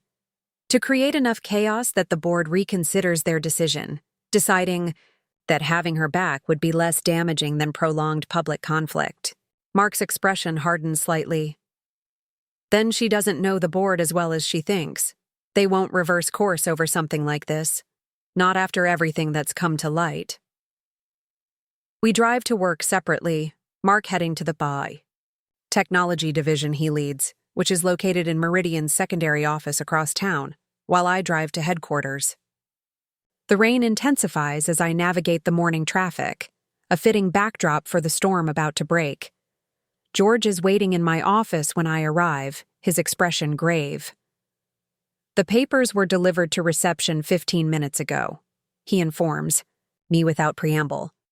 "Our legal team is reviewing them now." "Anything unexpected?" I ask, setting down my bag and turning on my computer. "Actually, yes," he replies, sliding a document across my desk. "Take a look at the specific allegations." I scan the lawsuit quickly, my surprise growing with each paragraph. Carol isn't just claiming wrongful termination, she's alleging a coordinated conspiracy between myself, George, and several board members to remove her through fabricated evidence.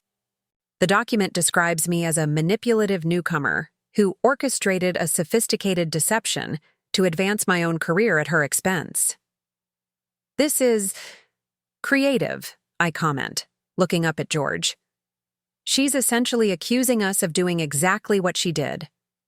"Classic projection," he agrees, "but it's the last section that concerns me most." I turn to the final pages and feel my stomach tighten. Carol is seeking not just financial damages, but my immediate removal and her full reinstatement as Chief Strategy Officer, with additional oversight powers to prevent further manipulation. "She can't seriously think this will work," I say, though a small flutter of unease rises in my chest. George's expression is grim. "Don't underestimate her, Lisa." Carol built her career on understanding people's vulnerabilities and exploiting them. This lawsuit isn't designed to win in court. It's designed to create enough doubt and disruption that the path of least resistance becomes giving her some version of what she wants. "So what do? We stay the course," he replies firmly. "Continue implementing the changes we've planned. Be transparent with the company about the lawsuit without allowing it to become the center of attention. And most importantly, demonstrate through our actions that Meridian is healthier and more effective without Carol's influence." I nod, appreciating his clarity. "I'll draft a communication to the staff. They should hear about this from us, not through rumors or press coverage." As George leaves, my phone lights up with a message from Mark. "Mom's lawsuit is all over the business news already. Looks like she sent out a press release simultaneous with the legal filing. Call me when you can." A quick internet search confirms his message. Several business publications have already picked up the story, most presenting it as a dramatic power struggle between established leadership and new blood. Carol has clearly been strategic in her media approach, positioning herself as the wronged party, and me as the ambitious usurper. I spend the next hour coordinating with our communications team to craft a measured response, both for internal and external use. We agree on a statement that acknowledges the lawsuit without dignifying its specific allegations, reaffirms the company's confidence in the independent investigation findings, and emphasizes our focus on Meridian's future rather than personal conflicts. By mid-morning, the statement has been sent to all employees and released to the press. I've also spoken briefly with Mark, who reports that his mother is refusing his calls, a clear indication that she's committed to her current course regardless of the family impact. Natalie from HR appears at my door, looking concerned. "People are talking, as you'd expect. There's anxiety about what this means for the company's stability."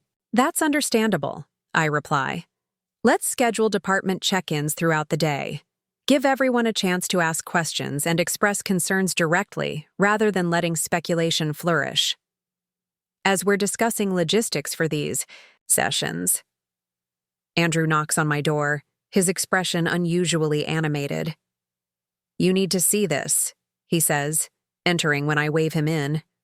He sets his tablet on my desk, displaying an internal messaging channel where dozens of employees are posting supportive messages about the company's direction and leadership.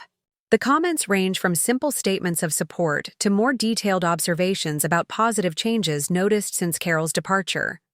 Faster decision-making, more collaborative meetings, increased transparency around company performance and goals. It started spontaneously about 20 minutes after the announcement about the lawsuit went out, Andrew explains. No prompting from management or HR. Natalie leans over to read some of the messages, her expression lightening. This is not what I expected. Me neither, I admit, genuinely moved by the outpouring of support. I thought we'd need to spend the day managing anxiety and uncertainty. You underestimated how ready people were for change, Andrew suggests. Many of these folks worked under Carol's leadership for years. They know the truth, regardless of what the lawsuit claims.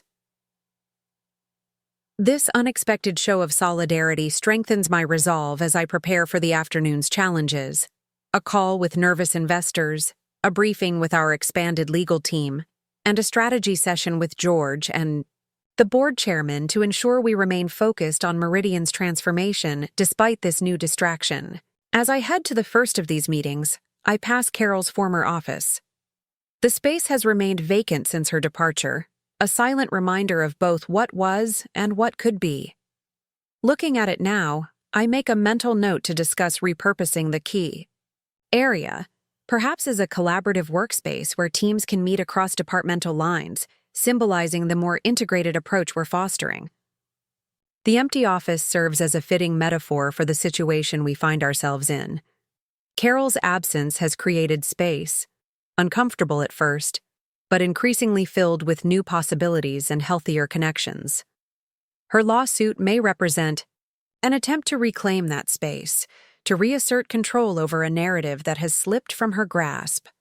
But looking at the spontaneous support emerging throughout the company, I'm more convinced than ever that Meridian has already begun moving forward without her. Whatever legal battles lie ahead, the company-wide email I sent that fateful morning has indeed changed everything, not just for me or for Carol, but for every person who comes to work at Meridian each day. The truth, once spoken, cannot be unheard, and sometimes that makes all the difference. 2 months after Carol's lawsuit filing, Meridian Solutions has found its new rhythm. The initial media frenzy has subsided into occasional updates as the legal proceedings inch forward. What reporters once framed as a dramatic power struggle has gradually been recontextualized as a necessary corporate governance correction, largely due to our transparent handling of the situation and the company's improved performance under the new leadership structure. I adjust my blazer as I prepare to lead the quarterly all-hands meeting, reviewing my notes one final time. Today marks an important milestone, our first full quarter since the leadership changes, and the numbers tell a compelling story. Project. Deliveries are up 27%, client satisfaction has increased across all metrics, and perhaps most tellingly, employee retention has improved dramatically. The exodus of talent that characterized Carol's final year has not only stopped, but reversed, with several key people who left under her leadership now inquiring about returning. Ready? George asks, appearing at my office door. As I'll ever be, I reply, gathering my materials. It's a good day for Meridian. Together we walk to the main conference center where employees are gathering both in person and virtually.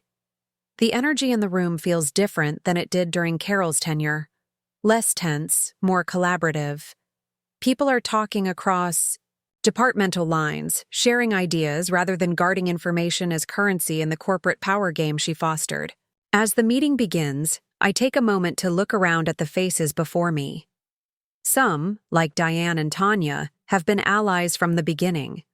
Others, like James and Valerie, have gradually shifted from skepticism to cautious engagement with the new direction. There are new faces, too. Talented professionals drawn by Meridian's evolving reputation as a company committed to both innovation and ethical leadership. Before we dive into the quarterly results, I begin after welcoming everyone. I want to acknowledge something important. The past few months haven't been easy. We've faced public scrutiny, legal challenges, and the complex work of redefining how we operate as an organization. I pause, making eye contact with several team members. That kind of change creates discomfort. It requires each of us to examine our habits, question established patterns, and sometimes develop entirely new ways of working together. That's hard work, and I want to thank every person in this room and those joining remotely for your willingness to engage in that process. This acknowledgement brings nods of recognition throughout the audience. We've all felt the strain of transformation, even those who welcomed it. Now, I continue with a smile, let me show you what that hard work has accomplished. The presentation that follows tells a story not just of numbers, but of renewed purpose. Project teams share their successes, not just meeting deadlines, but exceeding client expectations. Product developers demonstrate innovations that had previously been stalled by bureaucratic bottlenecks. Client-facing teams report strengthened relationships and expanded engagements. When James Peterson, once Carol's staunch ally, steps up to present the financial results, there's a subtle but significant shift in his demeanor.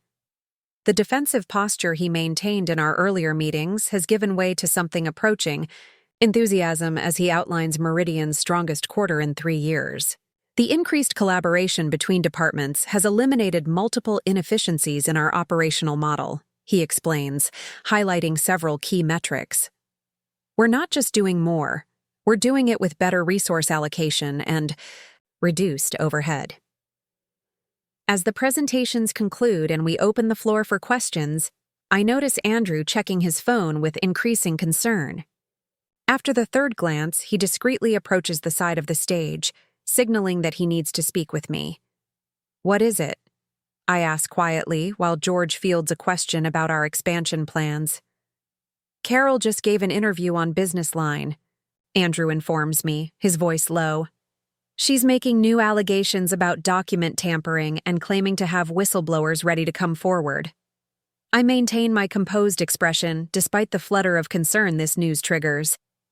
Is there any substance to it? It seems to be mostly innuendo, he replies. But she specifically mentioned the Hampton Project documentation as being falsified to discredit her decision-making. The Hampton Project, a major healthcare system implementation that had failed spectacularly under Carol's direction after she repeatedly ignored warning signs from the technical team. The documentation I included in my evidence clearly showed her overriding expert recommendations despite escalating problems. We have the original emails and meeting recordings, I remind him calmly. If she's claiming those were tampered with, she's only digging herself deeper. Andrew nods, though he still looks worried. The interview is already getting picked up by other outlets. Our communications team is monitoring the situation. Thank you for letting me know, I say, then turn my attention back to the meeting, just as George directs a question about our technology roadmap to me. I answer smoothly, giving no indication of the new complication that's just emerged. Years of navigating corporate politics, especially during Carol's systematic campaign against me, have taught me the value of composure under pressure. The meeting continues without further interruption, concluding on a high note with a spontaneous round of applause when George announces a company-wide bonus in recognition of the quarter's exceptional results. As people file out of the conference center, several stop to share personal observations or ask follow-up questions. The genuine engagement reflects another shift in our culture, from meetings as performative events to forums for actual communication and problem-solving. Once the last employee has left, George turns to me with a questioning look. What was that about with Andrew? I fill him in on Carol's latest media offensive as we walk back toward the executive offices. Predictable, he sighs when I finish. The lawsuit isn't generating enough attention, so she's escalating with more sensational claims. The timing isn't coincidental, I point out. She waited until our quarterly results were about to be announced. She's trying to undermine our positive momentum. George's expression hardens slightly. She still doesn't get it, does she? This isn't about her versus you anymore. It's about the future of Meridian and the hundreds of people who work here. For Carol, it's always been personal, I reply. That's part of why we're in this situation. She never could separate her ego from the company's best interests. In my office, I find Natalie waiting with the legal team, already preparing our response to Carol's new allegations. The proactive approach is another change from the reactive posture the company often took in the past. We've already issued a brief statement reaffirming the integrity of our evidence and expressing disappointment at these attempts to distract from Meridian's progress, Natalie informs me. We're also reaching out directly to key clients and investors to reassure them. Good, I approve. Transparent and measured, exactly the right approach. Michael from Legal adds, we've also requested an expedited hearing regarding these new claims. If Carol is alleging document tampering, that's a serious accusation with legal implications. We want to address it head-on rather than letting it linger in the press. As the team discusses next steps, my phone buzzes with a message from Mark. Saw Mom's interview. I'm so sorry. This never seems to end. The simple text conveys the weight he's been carrying throughout this ordeal. While I've been focused on Meridian's transformation, Mark has been navigating the painful reality of his mother's increasingly desperate attempts to reclaim her position and reputation, often at the expense of truth and family relationships. I excuse myself to call him, stepping into a quiet corner of my office. Hey, he answers immediately. You okay? I'm fine, I assure him. Just finished the quarterly all hands. The company's doing really well, Mark. Better than we even hoped. Which probably explains Mom's timing, he observes wryly. She can't stand seeing Meridian thrive without her. How are you doing with all this? I ask, more concerned about his well-being than the company's at this moment. He sighs heavily. Grandma Diana came over for lunch. She's not happy with Mom's latest tactics. Says she's damaging not just her own reputation but the Wilson family name. This doesn't surprise me. Diana's support has been unwavering despite her daughter's actions, recognizing that Carol's behavior threatens everything the family has built. She wants to meet with both of us tonight, Mark continues. Says she has a proposal that might help resolve this situation before it gets even messier. Did she give you any details? No, just that she's been thinking about this for weeks and believes she's found a path forward that might work for everyone. I agree to the meeting, curious about what Diana might propose. Her business acumen and strategic thinking remain. Sharp despite her official retirement and her unique position, respected by the board, loved by Carol, and supportive of the changes at Meridian, gives her perspective no one else can offer. After finishing my call with Mark, I return to the legal discussion, finding the team has already drafted a comprehensive response to Carol's allegations with specific rebuttals backed by our documented evidence.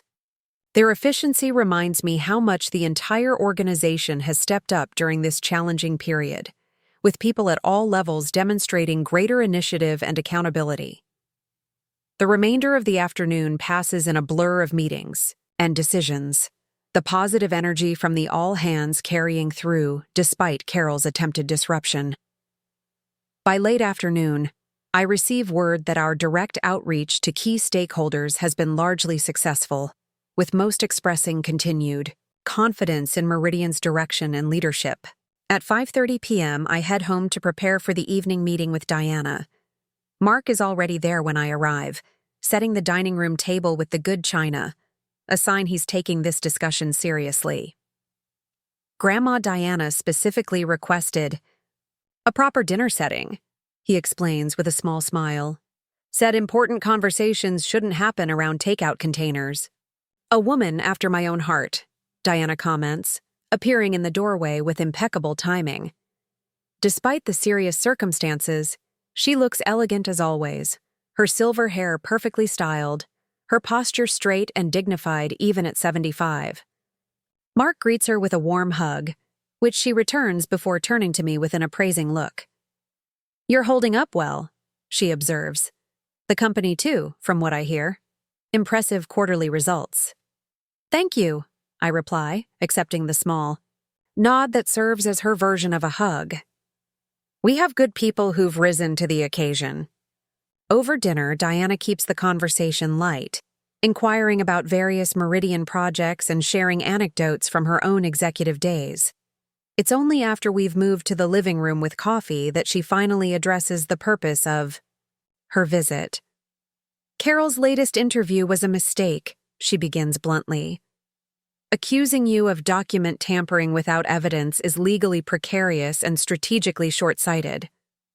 It's time to end this destructive spiral before she does irreparable damage to herself and the Wilson legacy. We'd love nothing more, I respond carefully. But Carol doesn't seem interested in resolution unless it involves her complete reinstatement. Diana sets down her coffee cup with precision, which we all know isn't possible. The board won't reverse their decision, especially now that Meridian is performing so well under the new structure. Have you told her that? Mark asks quietly. Repeatedly, his grandmother confirms. But Carol has convinced herself that this is a temporary setback, that if she fights hard enough, creates enough pressure, eventually everyone will capitulate, just to make the problem go away. So what do you propose?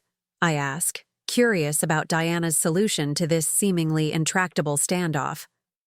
She straightens slightly, her expression resolute. I'm prepared to offer Carol a choice. Either she drops the lawsuit and accepts a generous severance package, with the understanding that she'll make no further public statements about Meridian, or I will publicly support the company's position. The significance of this ultimatum isn't lost on either of us. Diana has thus far maintained a careful neutrality in public, despite her private support for the changes at Meridian. A public statement from her endorsing the company's actions against her own daughter would be devastating to Carol's case, both legally and in terms of public perception. That's substantial, Mark comments, his expression conflicted. You think it will work? Carol values two things above all else: her reputation and her relationship with me, Diana states matter-of-factly. She can salvage one or risk losing both. I believe she'll make the rational choice when presented so starkly. What would this severance package include? I ask, thinking practically. Financial compensation equivalent to 2 years' salary, continued health benefits, and, this is important, a carefully worded statement from Meridian acknowledging her historical contributions to the company's growth, Diana outlines. She needs a face-saving exit that allows her to move forward professionally. I consider this proposal carefully. The financial terms are generous, but not unreasonable given the cost of prolonged litigation. The acknowledgement of Carol's past contributions is something I can support genuinely. Despite her recent actions, she did help build Meridian into the company it became before her leadership style began holding it back. The board would need to approve the financial terms, I note, but I think they'd be receptive, especially if it brings this situation to a definitive close. And you, Mark? Diana turns to her grandson. This affects your family directly. What do you think?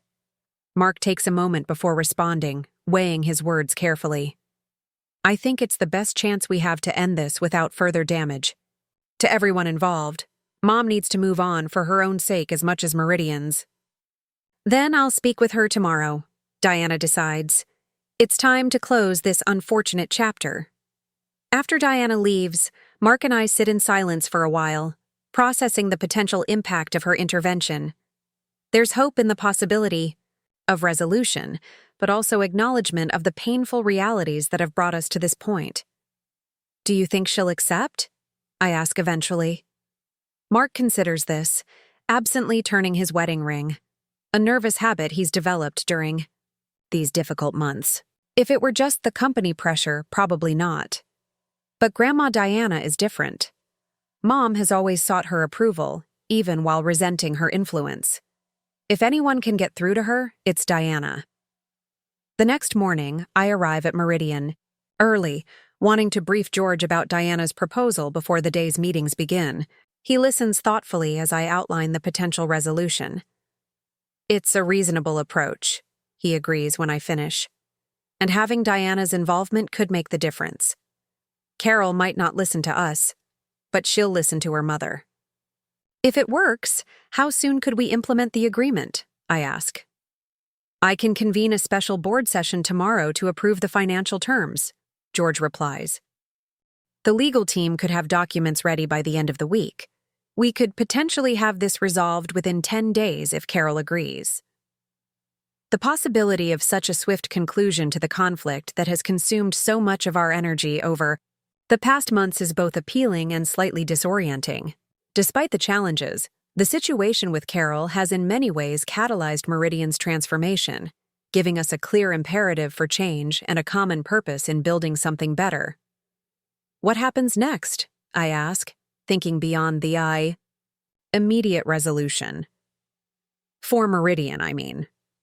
George leans back in his chair, considering the question. We continue the work we've already begun, implementing the new governance structures, fostering the collaborative culture that's emerging, executing our growth strategy with the renewed focus we've established. He smiles slightly. But we do it without the constant distraction of litigation and public relations challenges. We do it looking forward rather than continually having to address the past.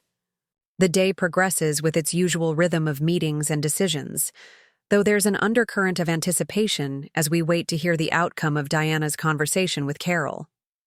By mid-afternoon, the waiting becomes difficult to bear, and I find myself checking my phone more frequently than usual. Around 4:30 p.m., Mark calls. Grandma Diana just left Mom's house, he reports without preamble. The meeting lasted over 3 hours. And? I prompt when he doesn't immediately continue. It was complicated, he says carefully. Mom initially rejected the proposal outright, apparently through quite a scene, but Grandma held firm, made it clear this wasn't a negotiation, but a final offer with consequences if declined. So what happened? I press, feeling George's attentive gaze from across my office where he's been waiting with me for news.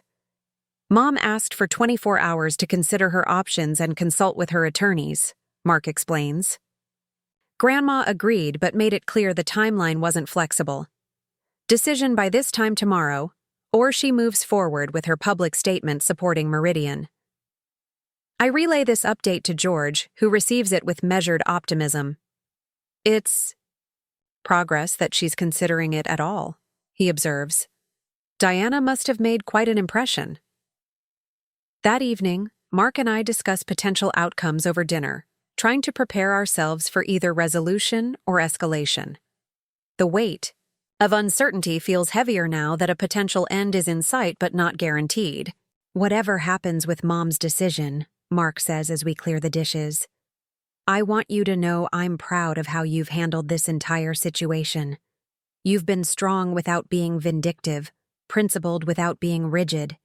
You've focused on building rather than destroying. His words catch me by surprise, bringing unexpected emotion to the surface. In the midst of managing the company response, supporting the organizational transformation, and navigating the legal complexities, I've had little time to reflect on the personal impact of these past months. Thank you, I reply simply, touched by his recognition. The next day passes with excruciating slowness as we await Carol's decision. The 4:30 p.m. deadline approaches with no word from Diana, increasing the tension with each passing minute. At 4:25, my phone finally rings, not Mark or Diana, but Carol herself. For a moment, I consider not answering, wary of what new tactic she might employ. But curiosity and the hope for resolution win out. Hello, Carol, I answer, keeping my voice neutral. Lisa. Her tone is clipped but controlled, quite different from the emotional volatility she's displayed since her removal. I'm calling to inform you that I've instructed my attorneys to contact Meridian's legal team regarding settlement terms. The indirect phrasing is typically Carol, unable to state directly that she's accepting the proposal, framing it instead as her own decision to pursue settlement. I see, I respond carefully. that seems like a positive step toward resolution. Let's be clear, she continues, her voice hardening slightly. I still believe I was wrongfully terminated, but I recognize that prolonging this conflict serves no one's interests, particularly the company's. The mention of the company's interests, rather than just her own, represents a subtle but significant shift in her perspective. Perhaps Diana's intervention has had a deeper impact than I anticipated. I appreciate your willingness to move. Toward resolution, I say, maintaining my measured tone. Our legal team will be responsive to your attorney's contact. There's a pause before Carol speaks again, her voice lower and less certain than before. How is Mark? The question catches me off guard, a reminder that beneath the corporate conflict and power struggles, there are personal relationships permanently altered by what's transpired. He's doing as well as can be expected, I answer honestly. This has been difficult for him. Another pause, longer this time. Tell him, she begins, then stops. No, never mind. We'll be in touch through the attorneys. The call ends abruptly, leaving me with mixed emotions. While Carol's agreement to settlement is a significant positive development, her brief moment of personal vulnerability serves as a reminder of the human cost of this conflict. The family bonds strained, the relationships damaged in ways that may never fully heal.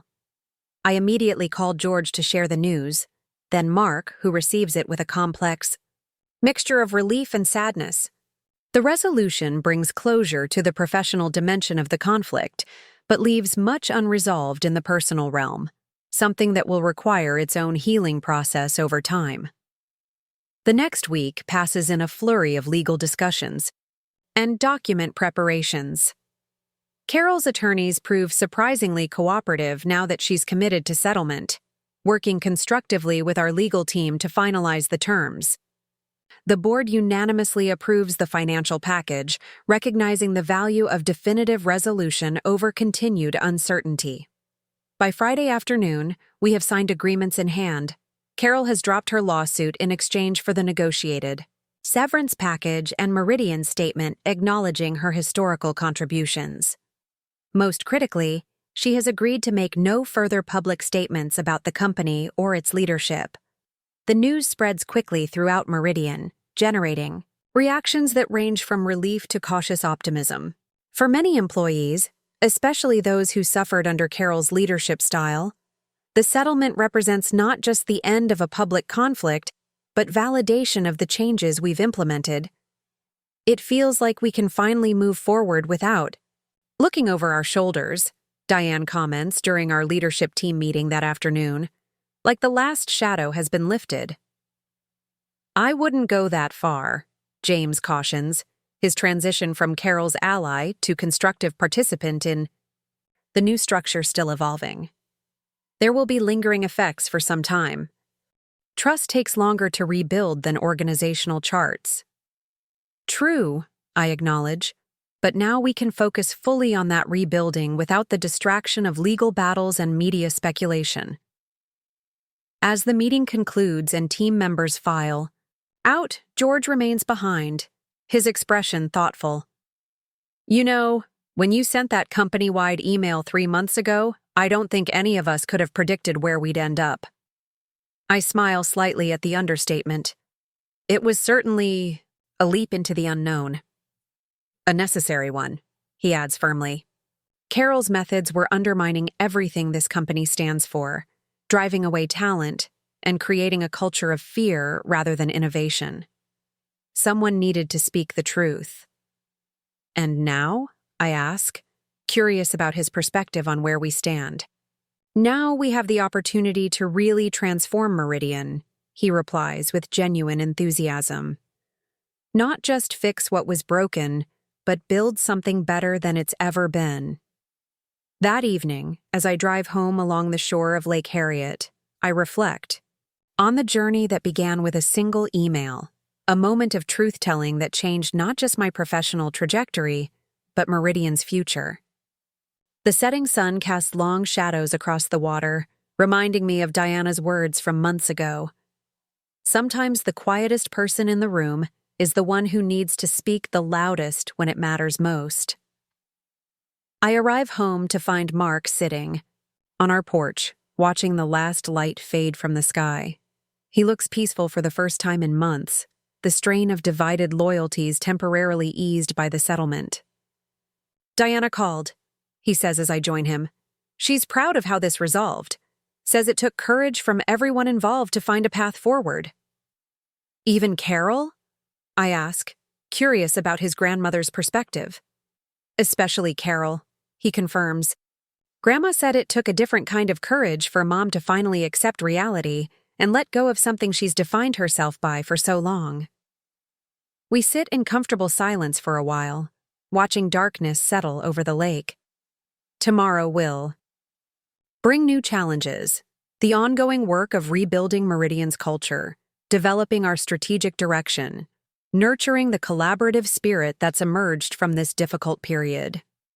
But tonight, there's space to simply appreciate the resolution that seemed so unlikely just months ago. "Your email really did change everything," Mark observes quietly, echoing George's earlier comment. "Not the email itself," I correct gently. "The truth it contained. That's what made the difference." As stars begin to appear in the darkening sky, I consider how a single act of speaking truth, even when difficult, even when dangerous, can set in motion changes that extend far beyond what we initially imagine. Meridian is transforming not just because Carol's harmful leadership was removed, but because that removal created space for something healthier to grow in its place. The company-wide email I sent that morning didn't just change my circumstances or Carol's. It changed the fundamental dynamics of an entire organization, inviting everyone within it to reimagine what Meridian could become when built on transparency and respect, rather than manipulation and fear. That transformation continues to unfold, one conversation, one decision, one day at a time. A reminder that speaking truth, however uncomfortable, can be the catalyst for positive change that affects hundreds of lives. Sometimes that makes all the difference. 1 year after the email that changed everything at Meridian Solutions, I stand at the podium in the grand ballroom of the Minneapolis Convention Center, accepting the Women in Business Leadership Award. The audience of industry professionals and executives applauds warmly as I step forward, the spotlight momentarily blinding. "Thank you," I begin, adjusting the microphone. This recognition means a great deal to me, not just personally, but because it represents the transformation that's possible when we create workplaces built on integrity and transparency. From my vantage point, I can see the Meridian table, George beaming with obvious pride, Diane and Tanya exchanging pleased glances, and Mark watching with that quiet, supportive presence that has been my anchor through everything. Even James and Valerie, once Carol's staunchest allies, are here tonight, their gradual shift from reluctant participants to engaged contributors now complete. A year ago, Meridian Solutions was at a crossroads, I continue. We faced a choice between preserving comfortable falsehoods or embracing uncomfortable truths, between allowing toxic leadership to continue or taking the risk of speaking up. The room quiets, executives from across the region leaning forward slightly. Many know parts of our story. It made headlines for weeks, but few understand the full journey. "I sent an email," I say simply. One email, addressing years of manipulation and misinformation. It wasn't an easy decision. It carried significant professional and personal risks. But sometimes the most important thing we can do is simply tell the truth, even when, especially when, powerful forces are invested in keeping that truth hidden. I pause, letting the words settle. What followed wasn't always pretty. There were difficult confrontations, legal challenges, strained relationships. But there was also something remarkable: a company finding its authentic voice. Employees at every level stepping forward with ideas that had been suppressed for years. Clients experiencing partnerships based on genuine value rather than political maneuvering. The statistics that follow tell the story in concrete terms. Meridian's 42% growth over the past year, our industry-leading employee retention rate, the innovative healthcare solutions we've launched that are now being implemented in hospital systems nationwide. But it's the less quantifiable changes that matter most to me. The cultural shift from fear to collaboration, from information hoarding to knowledge sharing. Leadership isn't about having all the answers, I conclude, making eye contact with young professionals scattered throughout the audience. It's about creating environments where truth can be spoken without fear, where challenges can be addressed openly rather than hidden, where everyone's contributions are valued based on merit rather than political allegiance. As I return to my seat amid renewed applause, Mark squeezes my hand gently. "Perfect," he whispers. The remainder of the evening passes in a pleasant blur of congratulations and conversations. Industry peers who once kept Meridian at arm's length now seek partnerships. Potential recruits approach with enthusiastic questions about our work environment.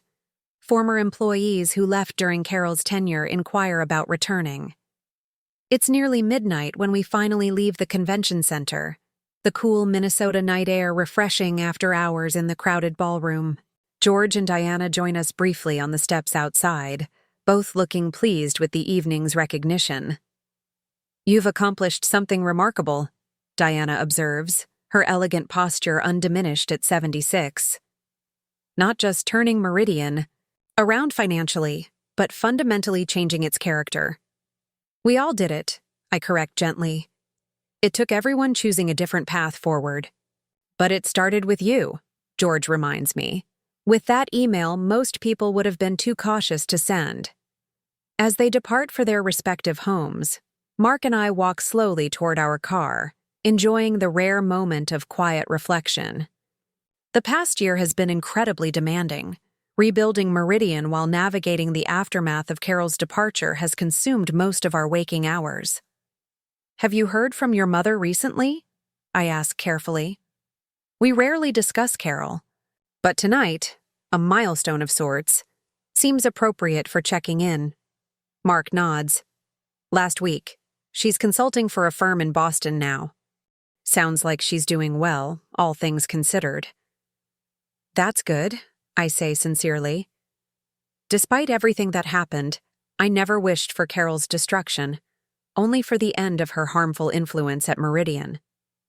"She mentioned seeing the announcement about your award in the Business Journal," Mark adds, surprising me. "Said it was well-deserved." This unexpected acknowledgement catches me off guard. "Really? That doesn't sound like Carol." He shrugs slightly. "People can change, or at least they can gain perspective with time and distance." The next morning, I arrive at Meridian headquarters early, wanting some quiet time before the days. Meetings begin. The office feels different now, brighter somehow, with glass walls where once there were solid barriers, collaborative spaces where previously there were isolated offices. The physical redesign we implemented 6 months ago serves as a tangible representation of the company's philosophical transformation. Andrew greets me as I pass the executive support area, no longer a separate assistant, but part of an integrated team that works across leadership functions. The Ethics and Governance Committee he joined during our restructuring has become a respected voice in the organization, recently presenting its recommendations to the board to enthusiastic reception. "Congratulations on the award," he says warmly. The entire support team was thrilled. They've put the picture from the Business Journal up in the break room. "That's very kind," I reply. Though this recognition belongs to everyone who helped rebuild Meridian. In my office, I find a small plant on my desk with a card signed by the product development team. A simple gesture of appreciation that would have been unthinkable in the previous culture where such expressions could be politically risky if directed toward the wrong person.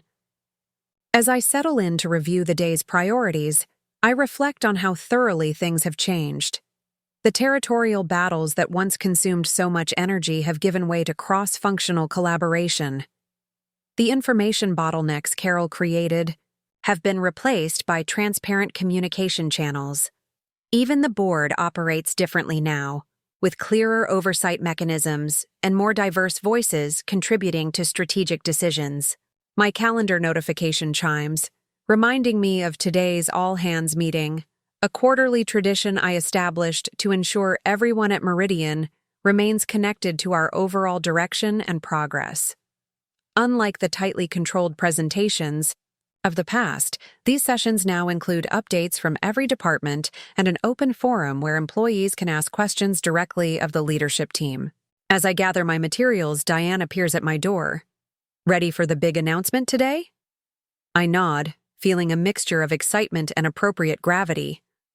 As ready as we can be. The acquisition team has done incredible work preparing for this.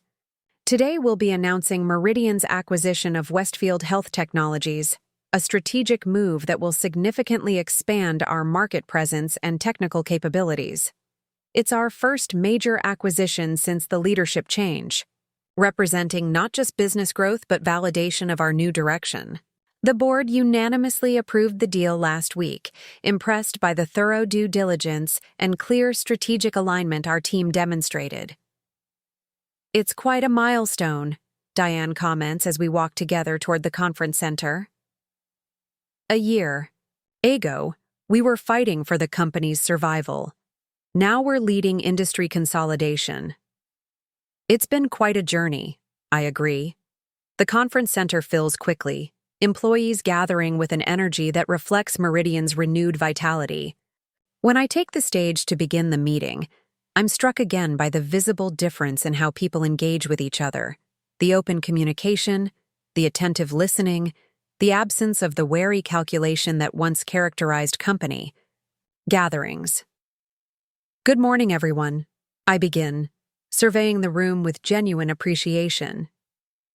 Before we get to today's main announcement, I want to take a moment to reflect on where we are as a company. I pause, finding the right words for this significant moment. 1 year ago, Meridian was at a critical juncture. We faced challenges not just in our market position, but in our fundamental identity as an organization. The path forward wasn't clear, and the risks of change seemed overwhelming. Heads nod throughout the audience, particularly among those who lived through the difficult transition. Today, we stand in a very different place. Our financial results have exceeded projections for 3 consecutive quarters. Our client satisfaction metrics are at historic highs. Our employee engagement scores have improved by 64%. I smile at the spontaneous applause this statistic generates. But most importantly, we've redefined who we are and how we work together. I gesture to the diverse team seated in the front row, the acquisition leaders who will present the details of the Westfield deal. The announcement we're about to share represents not just a business transaction, but a validation of everything we've built together. It wouldn't have been possible without the foundation of trust, transparency, and collaboration that each of you has helped create. As I introduce the acquisition team and take my seat, I catch George's eye across the room. His slight nod carries a wealth of meaning, acknowledgement of how far we've come, pride in what we've built, confidence in where we're headed. The presentation unfolds with impressive clarity, each team member explaining different aspects of the acquisition and its implications for Meridian's future.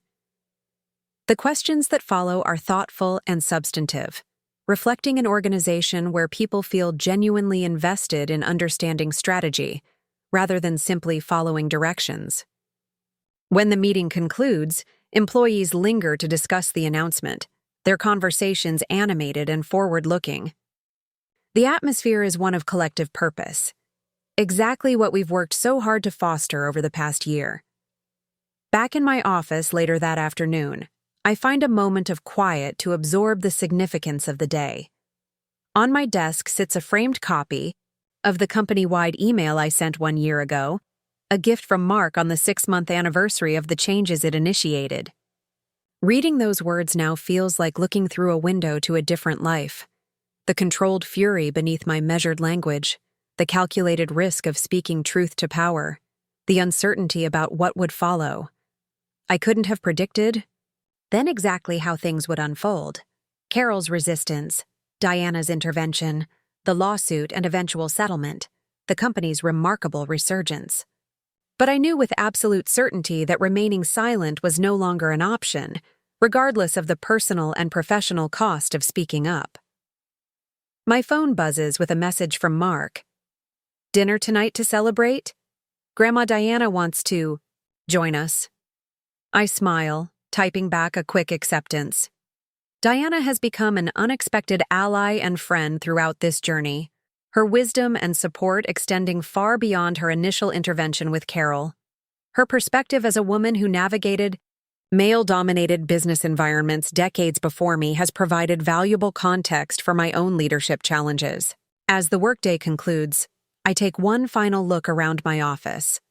At the awards Meridian has received for innovation and workplace culture.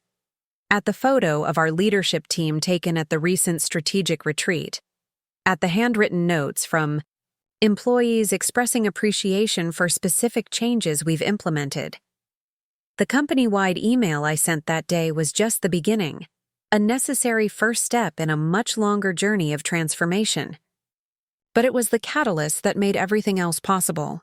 The moment when silence gave way to truth, when fear gave way to courage, when acceptance of the status quo gave way to the possibility of something better.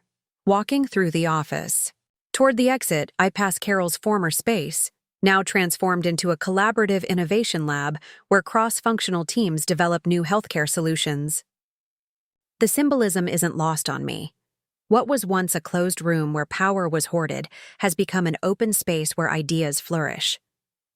Outside, the Minneapolis sunset paints the sky in vibrant oranges and purples, a fitting backdrop for a day of celebration and reflection. As I head home to meet Mark and Diana, I carry with me the quiet satisfaction of knowing that sometimes a single act of courage, a decision to speak truth despite the risks, can truly change everything. Up next, you've got two more standout stories right on your screen. If this one hit the mark, you won't want to pass these up. Just click and check them out.